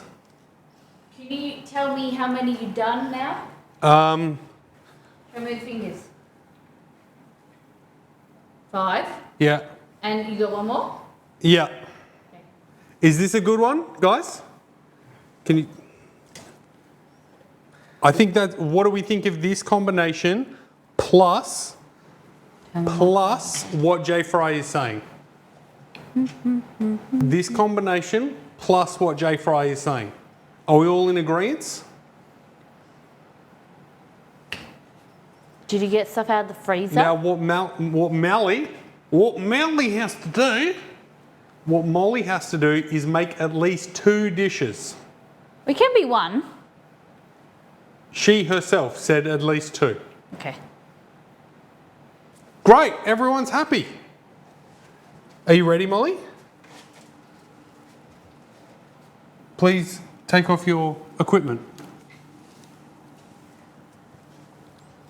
Obviously you could hear me the whole time, so half the equipment was useless. I could only hear you when you yelled.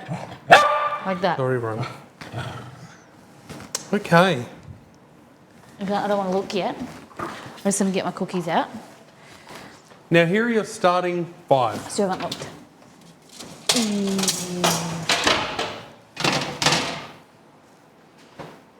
Talk us through what you're seeing.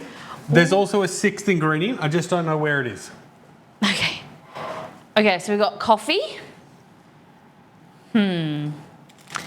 Coriander. Now, I will accept a Cilantro. substitute for this. Yeah. If you have basil, because that's what the people actually wanted. This was the closest I could I have a find. little bit of basil, in the garden.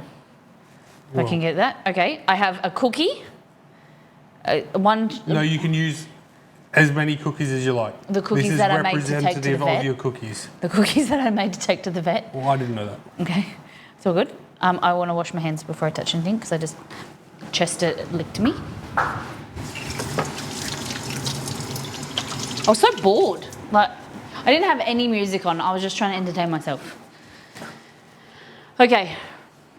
All right. So I've got a cookie. So cookies, cool. Cashews. This is a very you thing. No, it wasn't. It was the first thing that came off the press. Really interesting. And then they wanted peanut butter as well. Peanut butter and cashews. Yeah. Guys. Okay, and then chuck beef. Okay. What are you thinking? And sorry, the last one. Yeah. Jay Fry, could you repeat it so Molly will know where it is? She'll be able to find it. I'll have a lot of think about that. That's for the vet tomorrow. Are you serious? Taste it. No. Taste it right now. That's for the vet. Don't you dare waste another bite. This is what Rosella. Do you know where that is? Chocolate and honey hot sauce. He said you just went through it when you were going through your Chocolate. hot sauce drawer. Coffee? There's a terrible coffee. Because I said that I hated it. Paying the vet and cookies, I wish. tomorrow's vet bill is going to be about $600. So if I can pay in cookies, that would be amazing. So, Can you get it? you want the coffee one, Jeffrey? The one that I said, ooh, I don't like this. It's not good. The chocolate and honey hot Are sauce. you sure it was coffee? Chocolate and honey? I don't have a chocolate and honey hot sauce. The one that I said was red habanero and black coffee. He said 5th or 6th from the last. Yeah, that's that one. Do you want to put it into the pantry? Exceed, how tall are you? Okay, so What unit of measurement would you this like? one Nita? here, habanero and black coffee. Then you've got Tahoe, jalapeno, tropical Carolina Reaper, coriander and green chili, chipotle and cayenne. No coffee, no chocolate. Chipotle instead of chocolate. Feet. I'm like 6'1", 6'2". Would you agree, Bolly? I think you're 6'2", yeah. I'm 5'5", I think, and he's 6'2". So yeah, I don't know, Jeffrey. What you want? What you want, dog? Chipotle barbecue? Chipotle. No honey. J Fry said go with the Chipotle one. Okay, chipotle. Chipotle and cayenne or chipotle barbecue? Let's go Chipotle and cayenne. Damn it, I wanted the barbecue one. Okay. Exceed. There you go. What comes to mind? Just come here for a minute. Stand here. So like this is me without shoes on, and that's him. Damn, he's huge. The shirt, it's much bigger than it should be, okay?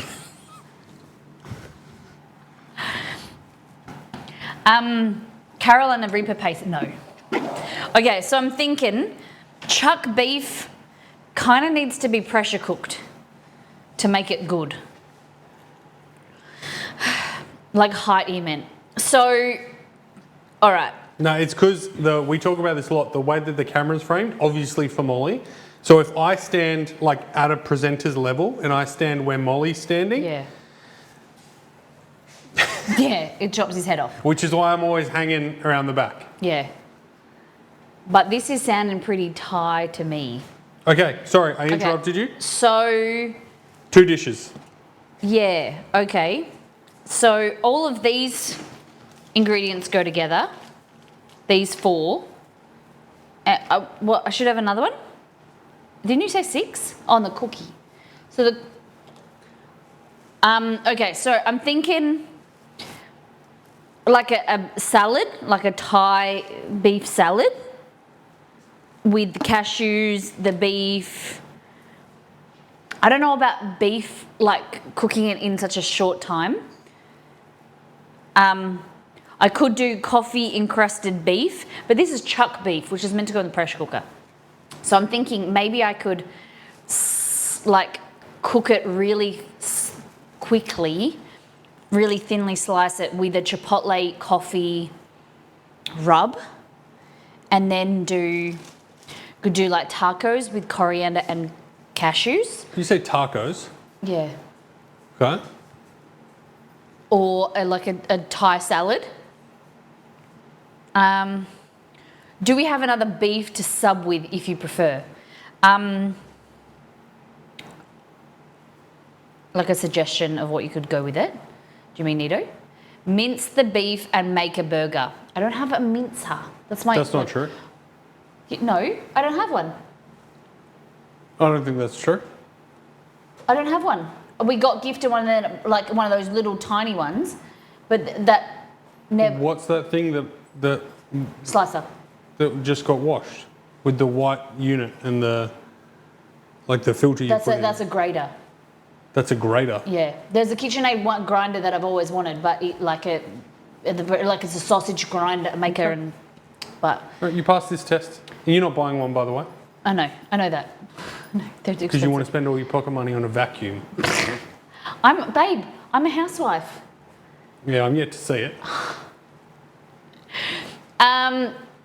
Use your knife and thoroughly slice the meat. Yeah, that's what I'm thinking. I could chop it up really small. So beef, chipotle, and then this, I'm thinking of doing a mascarpone coffee cream with crumbled cookies. What is your favourite kitchen? This one. What is your favourite kitchen? I don't know if this is my favourite kitchen. No, I think it is my favourite kitchen. The thing that changed, but Travis Kelce uses a coffee rub on his steak. It's meant to help create caramelized crust on the steak. How's Okay. those? Are you a Swiftie? I think we give Molly a timer. Yeah. How long? 30 minutes? I'm going to let chat decide. I can do it. I can make it. Chat, what timer should we give Molly to pass or fail this mystery box? I learned this today, and yes, I do like Taylor Swift. 1 minute, 15. I could do this in 15 to 20 minutes. I mean, that's fighting words. That's confidence. Nito, you got to go? Nito's like, it's nearly 11 p.m. I'm going to go to bed. Guys, can we wrap this up, 21 please? minutes, 20 minutes.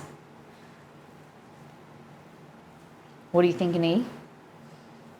Yeah, I mean, it seems like 20 minutes seems to be the acceptable. And you said you could do it in 20 minutes. 15 to 20, yeah.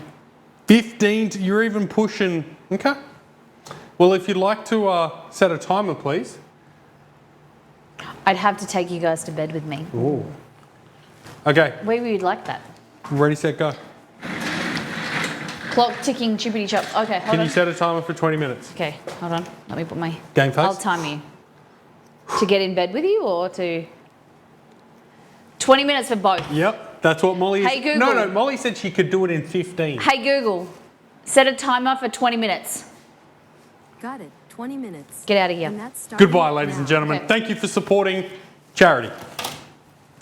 Shit, get these out of here. Okay, so what we're gonna do is grab some mascarpone. I love doing it quickly. Something about rushing turns me on. Okay, mascarpone, easy. Whip of this. Get out of the way, dogs. Can you call the dogs? I'm about to take my shoes off. My shoes off. I hate rushing with shoes on. Okay, so mascarpone, like this. Like that.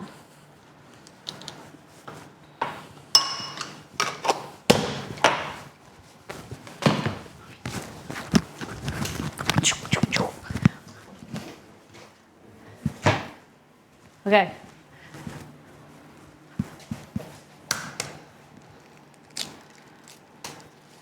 Egg yolk in there, bang.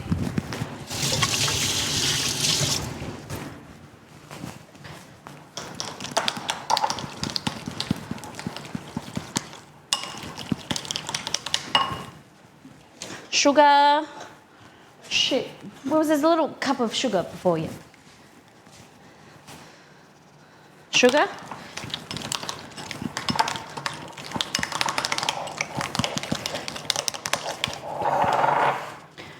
So you can use tempered eggs if you want, or you can like omit the eggs completely. But this is basically creating a tiramisu base. Yum. A little bit sweet. Beautiful. Grab myself some Kahlua.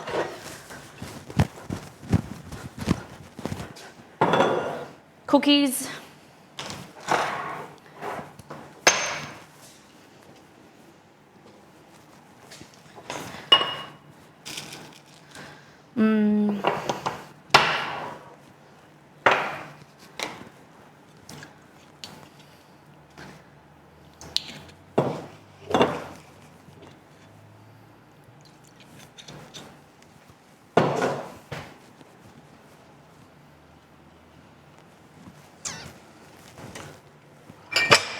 I'll just do one.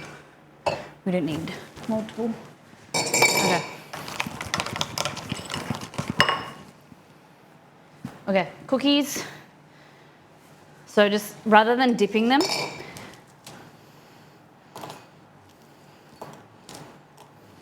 crumbling them up.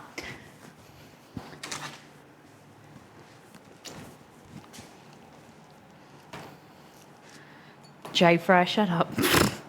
Okay, and then like this, some of this coffee mix, Kahlua, like that. I like it boozy.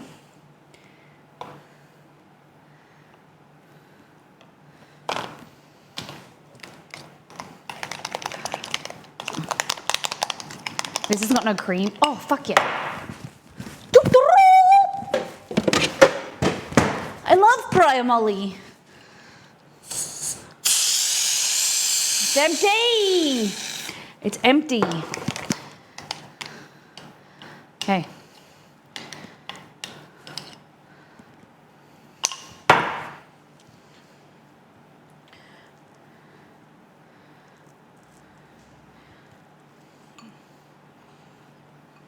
There we go. And then like that.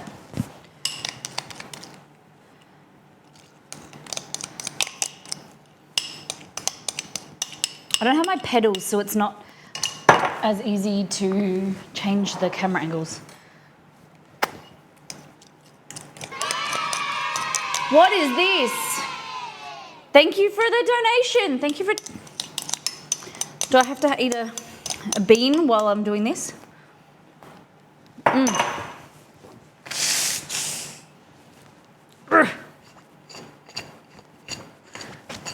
Hey Google, how long on my timer? It's empty? There's 15 minutes and 11 seconds left. Okay. Hey, thank you very much. Hi, Jess.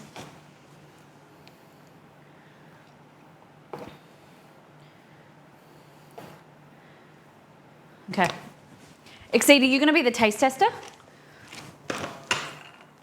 I've got some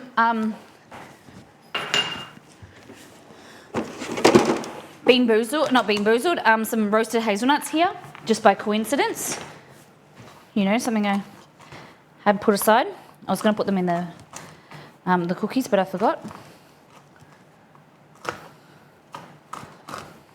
There we go. And that, ladies and gentlemen, is... Oh, we're going to go with basil, right? Or I'm going to use... Can I use both basil and coriander?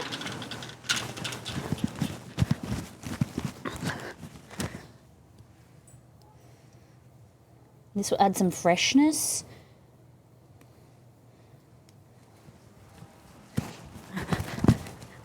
Inside.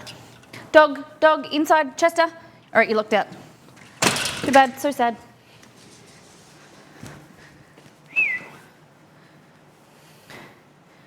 There you go. There's your dessert. Just refrigerate that. I wanted cream on top, but I don't have any. So, screw me, I suppose. Okay. Damn. So that's coffee and cookies.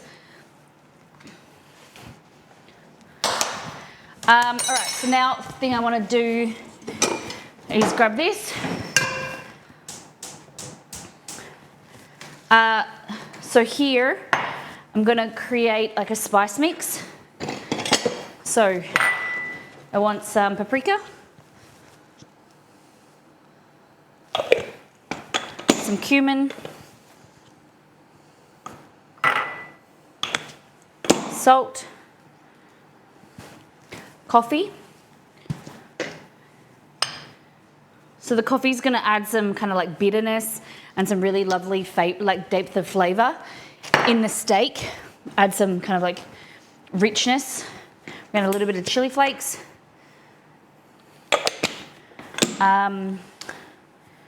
Coriander, ground coriander. All right. And then some brown sugar.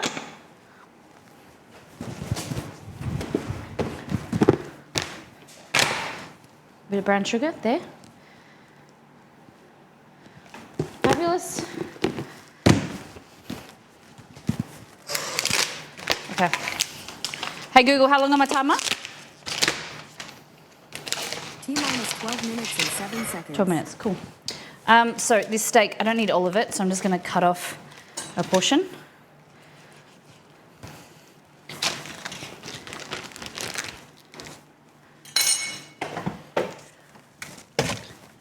Okay. So like this. Spice mix. Like that. Just gonna kind of like pat it on there.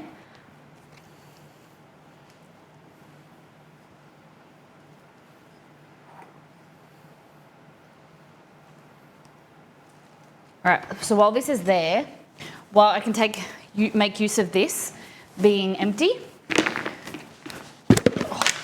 little cashews, like them, toast them off. I don't know if they are roasted, they might actually be roasted already. You do a little bit more. Okay.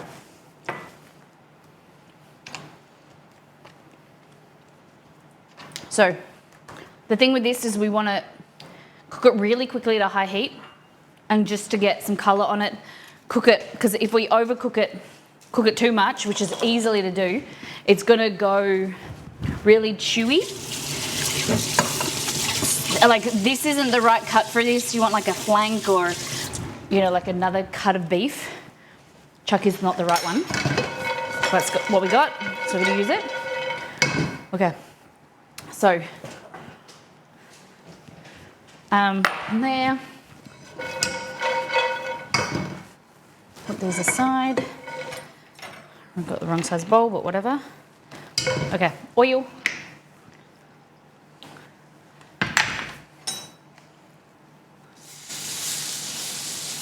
Like that. Get rid of these because they're contaminated. Spray. Man, I love this.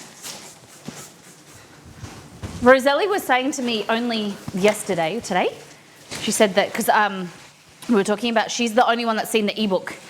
And she was saying that she thinks I do well under pressure. And I said, I kind of like a little bit of a challenge. All right. That, ready. So we need this. We're going to add some of this cayenne hot sauce that we haven't added yet. A little bit of that onto the cool. But to this, spring onion, cabbage, carrot,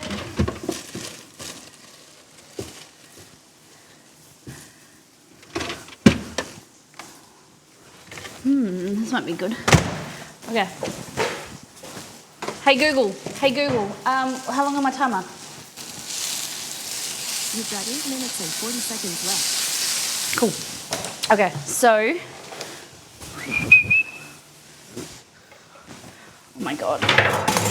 I thought to myself, I needed to wash my knives first before stream, and now I regret not doing it. Where's the scrub brush, Romy?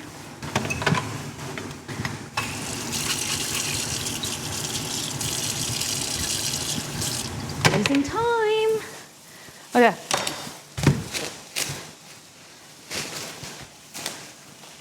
So take these leaves off, like that.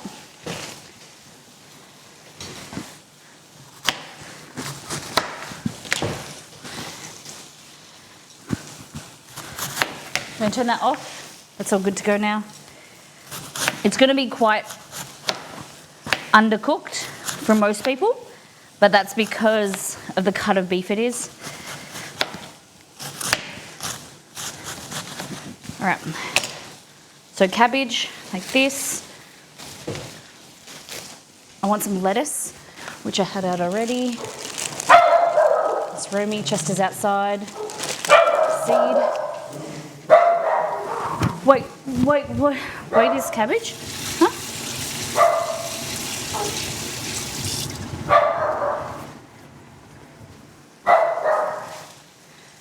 Delicious. Delicious, thank you very much. Okay, take that off. We're gonna let that rest. Hey Google, how much time do I have on my timer?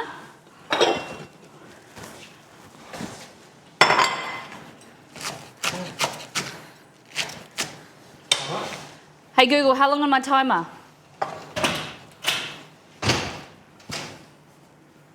Hey Google, how long on my timer? It's not listening 6 to me. minutes and 37 6 minutes. seconds to go.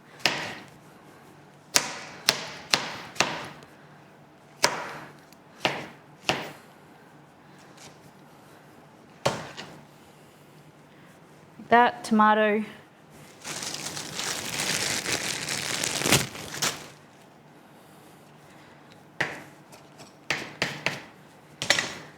Coriander, cilantro, that was the main ingredient that I needed to use. Carrot.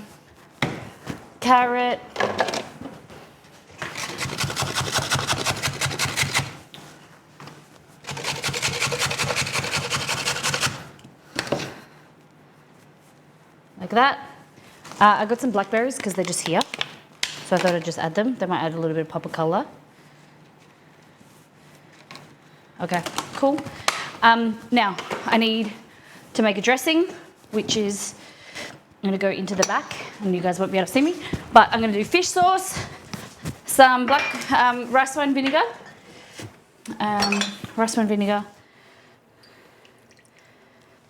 bit of fish sauce, brown sugar, chili sauce. Oh, that's fish sauce, cool.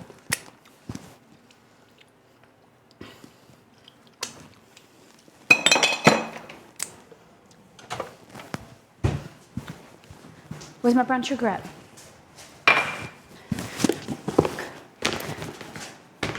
I don't know why I'm using chop tongs to pick up brown sugar, but whatever. That's what I've decided to do, so. Stove is turned off, yes.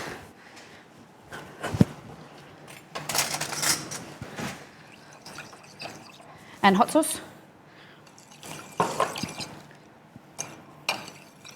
Shouldn't have used vinegar, I should have used lime juice, but whatever.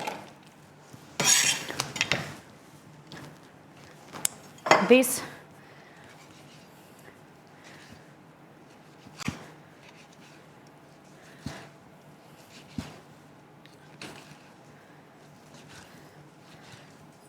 The dogs are coming.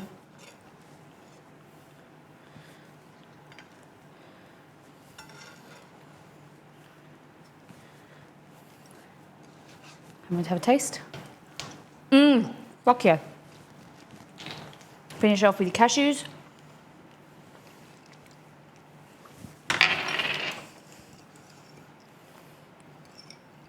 Your dressing.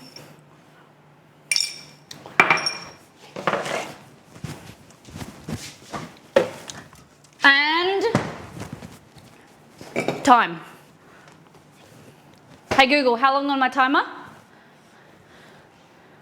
Hey Google, how long on my timer?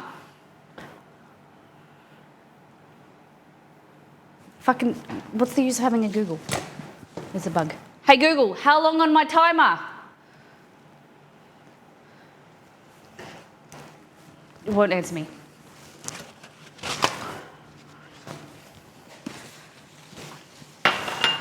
Exceed, I am done. How'd I do?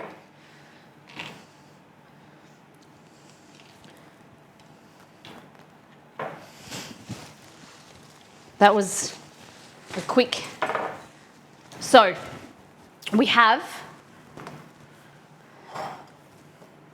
a beef salad with cashews, coffee encrusted chili and coriander or cilantro in the salad. Then we've had carrot, tomato, cabbage, lettuce. We made a chili, like a Thai chili sauce. And then we have a tiramisu with a faux I would have liked to have cream, but it's just mascarpone, egg yolk, sugar, Kahlua, coffee, and hazelnuts. Or you could do cashews in there as well. But that's it. What do you think? That was fun. I like doing it quickly. Let's have a taste. So it's going to be a bit chewy, but I think it will be still tasty. You would let it sit for a bit so the veggies kind of soften a bit with the sauce. But there's a lot of colour, really fresh, flavourful.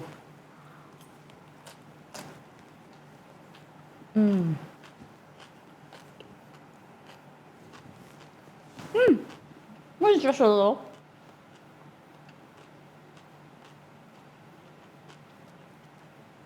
I was a bit annoyed. I lost a lot of time. Not having the knife and stuff like that. But I don't know the blackberries. I just saw them in the fridge. I thought they'd be cool. Yum.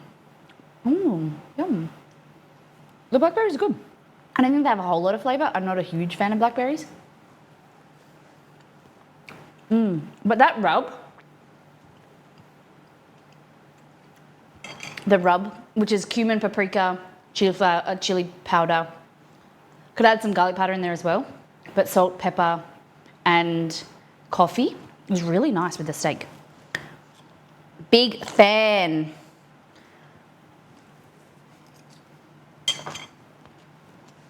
Wow.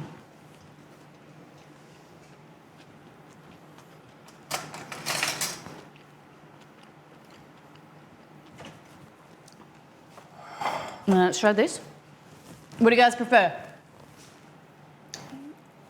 Dish 1 or dish 2? All right.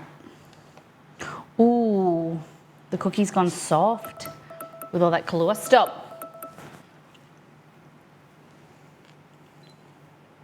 Look at that. Yum.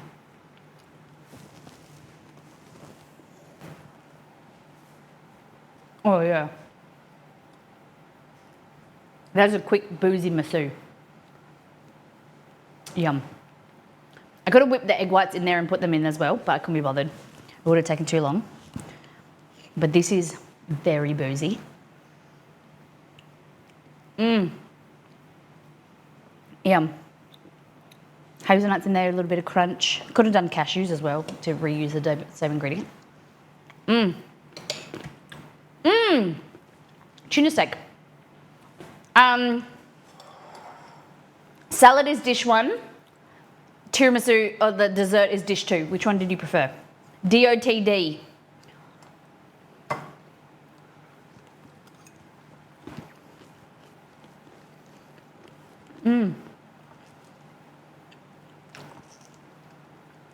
See, what do you think? Did you think I'd played fair? Do you think I'd played the game okay?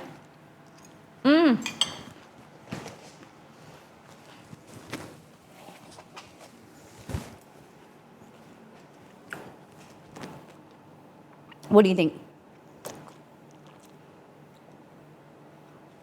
You want some beef?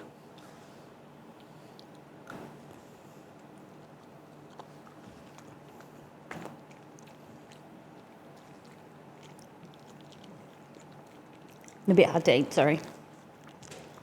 This is Romy. Oh.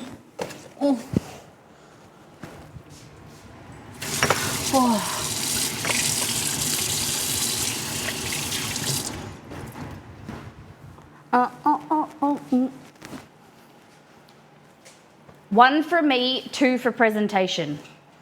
Got this one? Okay. Dish 2. Oh my God. I'm done.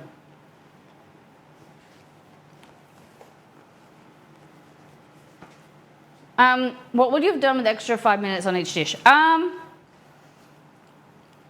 don't know. I don't think that, if I had some extra time, I would have liked whipped cream to go on top. Personally, from my I like tiramisu a lot, but I love the mascarpone having like a layer of cream, kind of like cuts through the richness. So like my tiramisus with like a layer of cream on top. That's what I prefer. Could have like done some dusting of cocoa on top, but and then this, I could have probably plated it a bit neater. Yeah, I don't think there's much. I think it's tasty. I don't think there's much. Maybe crushed up the cashews, and the cashews could have gone into the crusting. I love cashews roasted in oil and sauces. Ooh. You do great in MasterChef, thank you. I don't know, those type of shows are for me. Too much drama. I always worry about, you know, like how you're portrayed. Like MasterChef less so, but you know, like my kitchen rules and things like that, it's all up to the producer and how they like take sound bites and like, yeah, I don't know. But I don't know if I'm as creative. Like I think of myself as like a good home cook, and I prefer that style of cooking. I'd like to get better at like flavor combinations and, you know, fine dining is fun to go to and to do on occasion, but it's like I'd rather more casual style cooking, you know what I mean? If you ever decide to do MasterChef, that would be the one season I'd watch. Thank you, I'm Jensen, that's very kind. The hack was Google doing is the real, oh, what was Google doing? I don't know. I was trying to yell at it and it wouldn't even answer me. Bedtime, yes. Thank you everyone for being here. Different stream time. But I'm thinking you guys like the new evening streams. It's a bit more relaxed. There's something about it. It's just a little bit the I don't know, the energy feels different in an evening stream. I don't know. But it's always a joy. Always great to have you here. You're just like, it's past 11. Okay, I appreciate that. I'll pick up some more Europeans.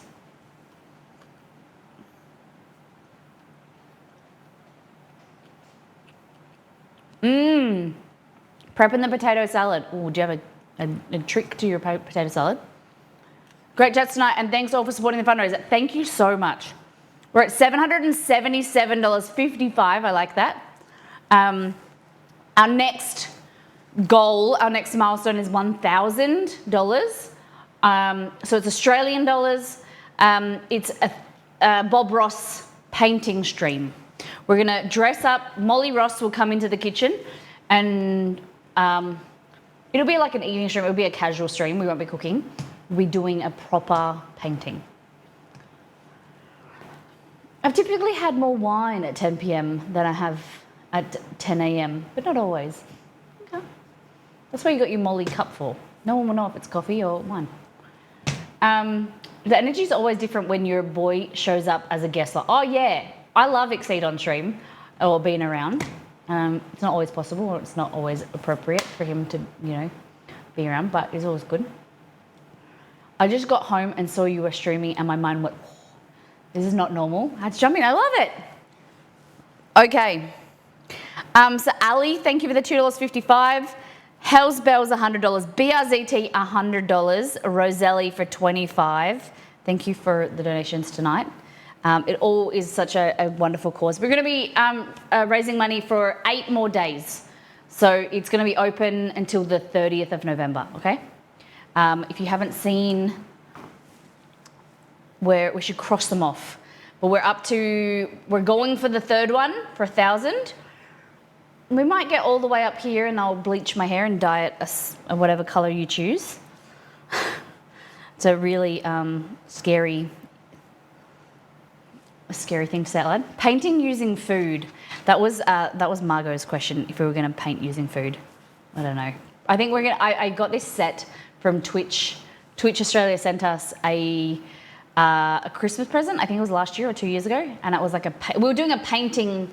Like the Twitch partners in Australia were doing like a painting.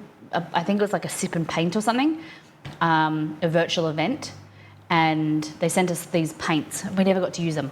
Body paint stream? I don't know about that. I don't know.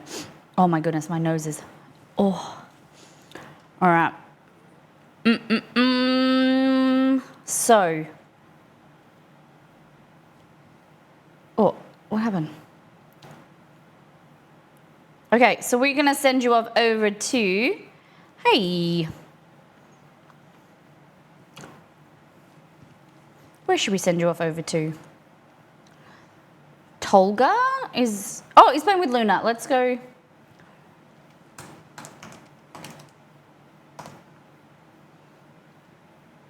So Tolga is playing with Luna Tuna. They're doing Super Mario Brothers. We love Super Mario Brothers. Thank you guys for being here. Thanks for hanging out with us. Random stream time, but we think we're gonna start doing more evening stuff. Next stream, we're gonna make cannelle. I think that's how you pronounce it. We're gonna be making these like French pastry stuff. Tomorrow we're going to the vet for a checkup for chest. So please cross your fingers, cross your toes, and cross everything, all your body parts, that it all goes well for our Tubie. Hoping that his chemo is being not kicked, but you know, it's the chemo has been working, and that will be fantastic. So one day, 11 hours and 33 minutes, we will be back in the kitchen, and only a few more days until the ebook's released. Guys, take care, brush your hair, be good to yourself and those around you. Let's go off over to Tolga and be good to yourself and those around you today. I'll see you later. Bye-bye. See ya.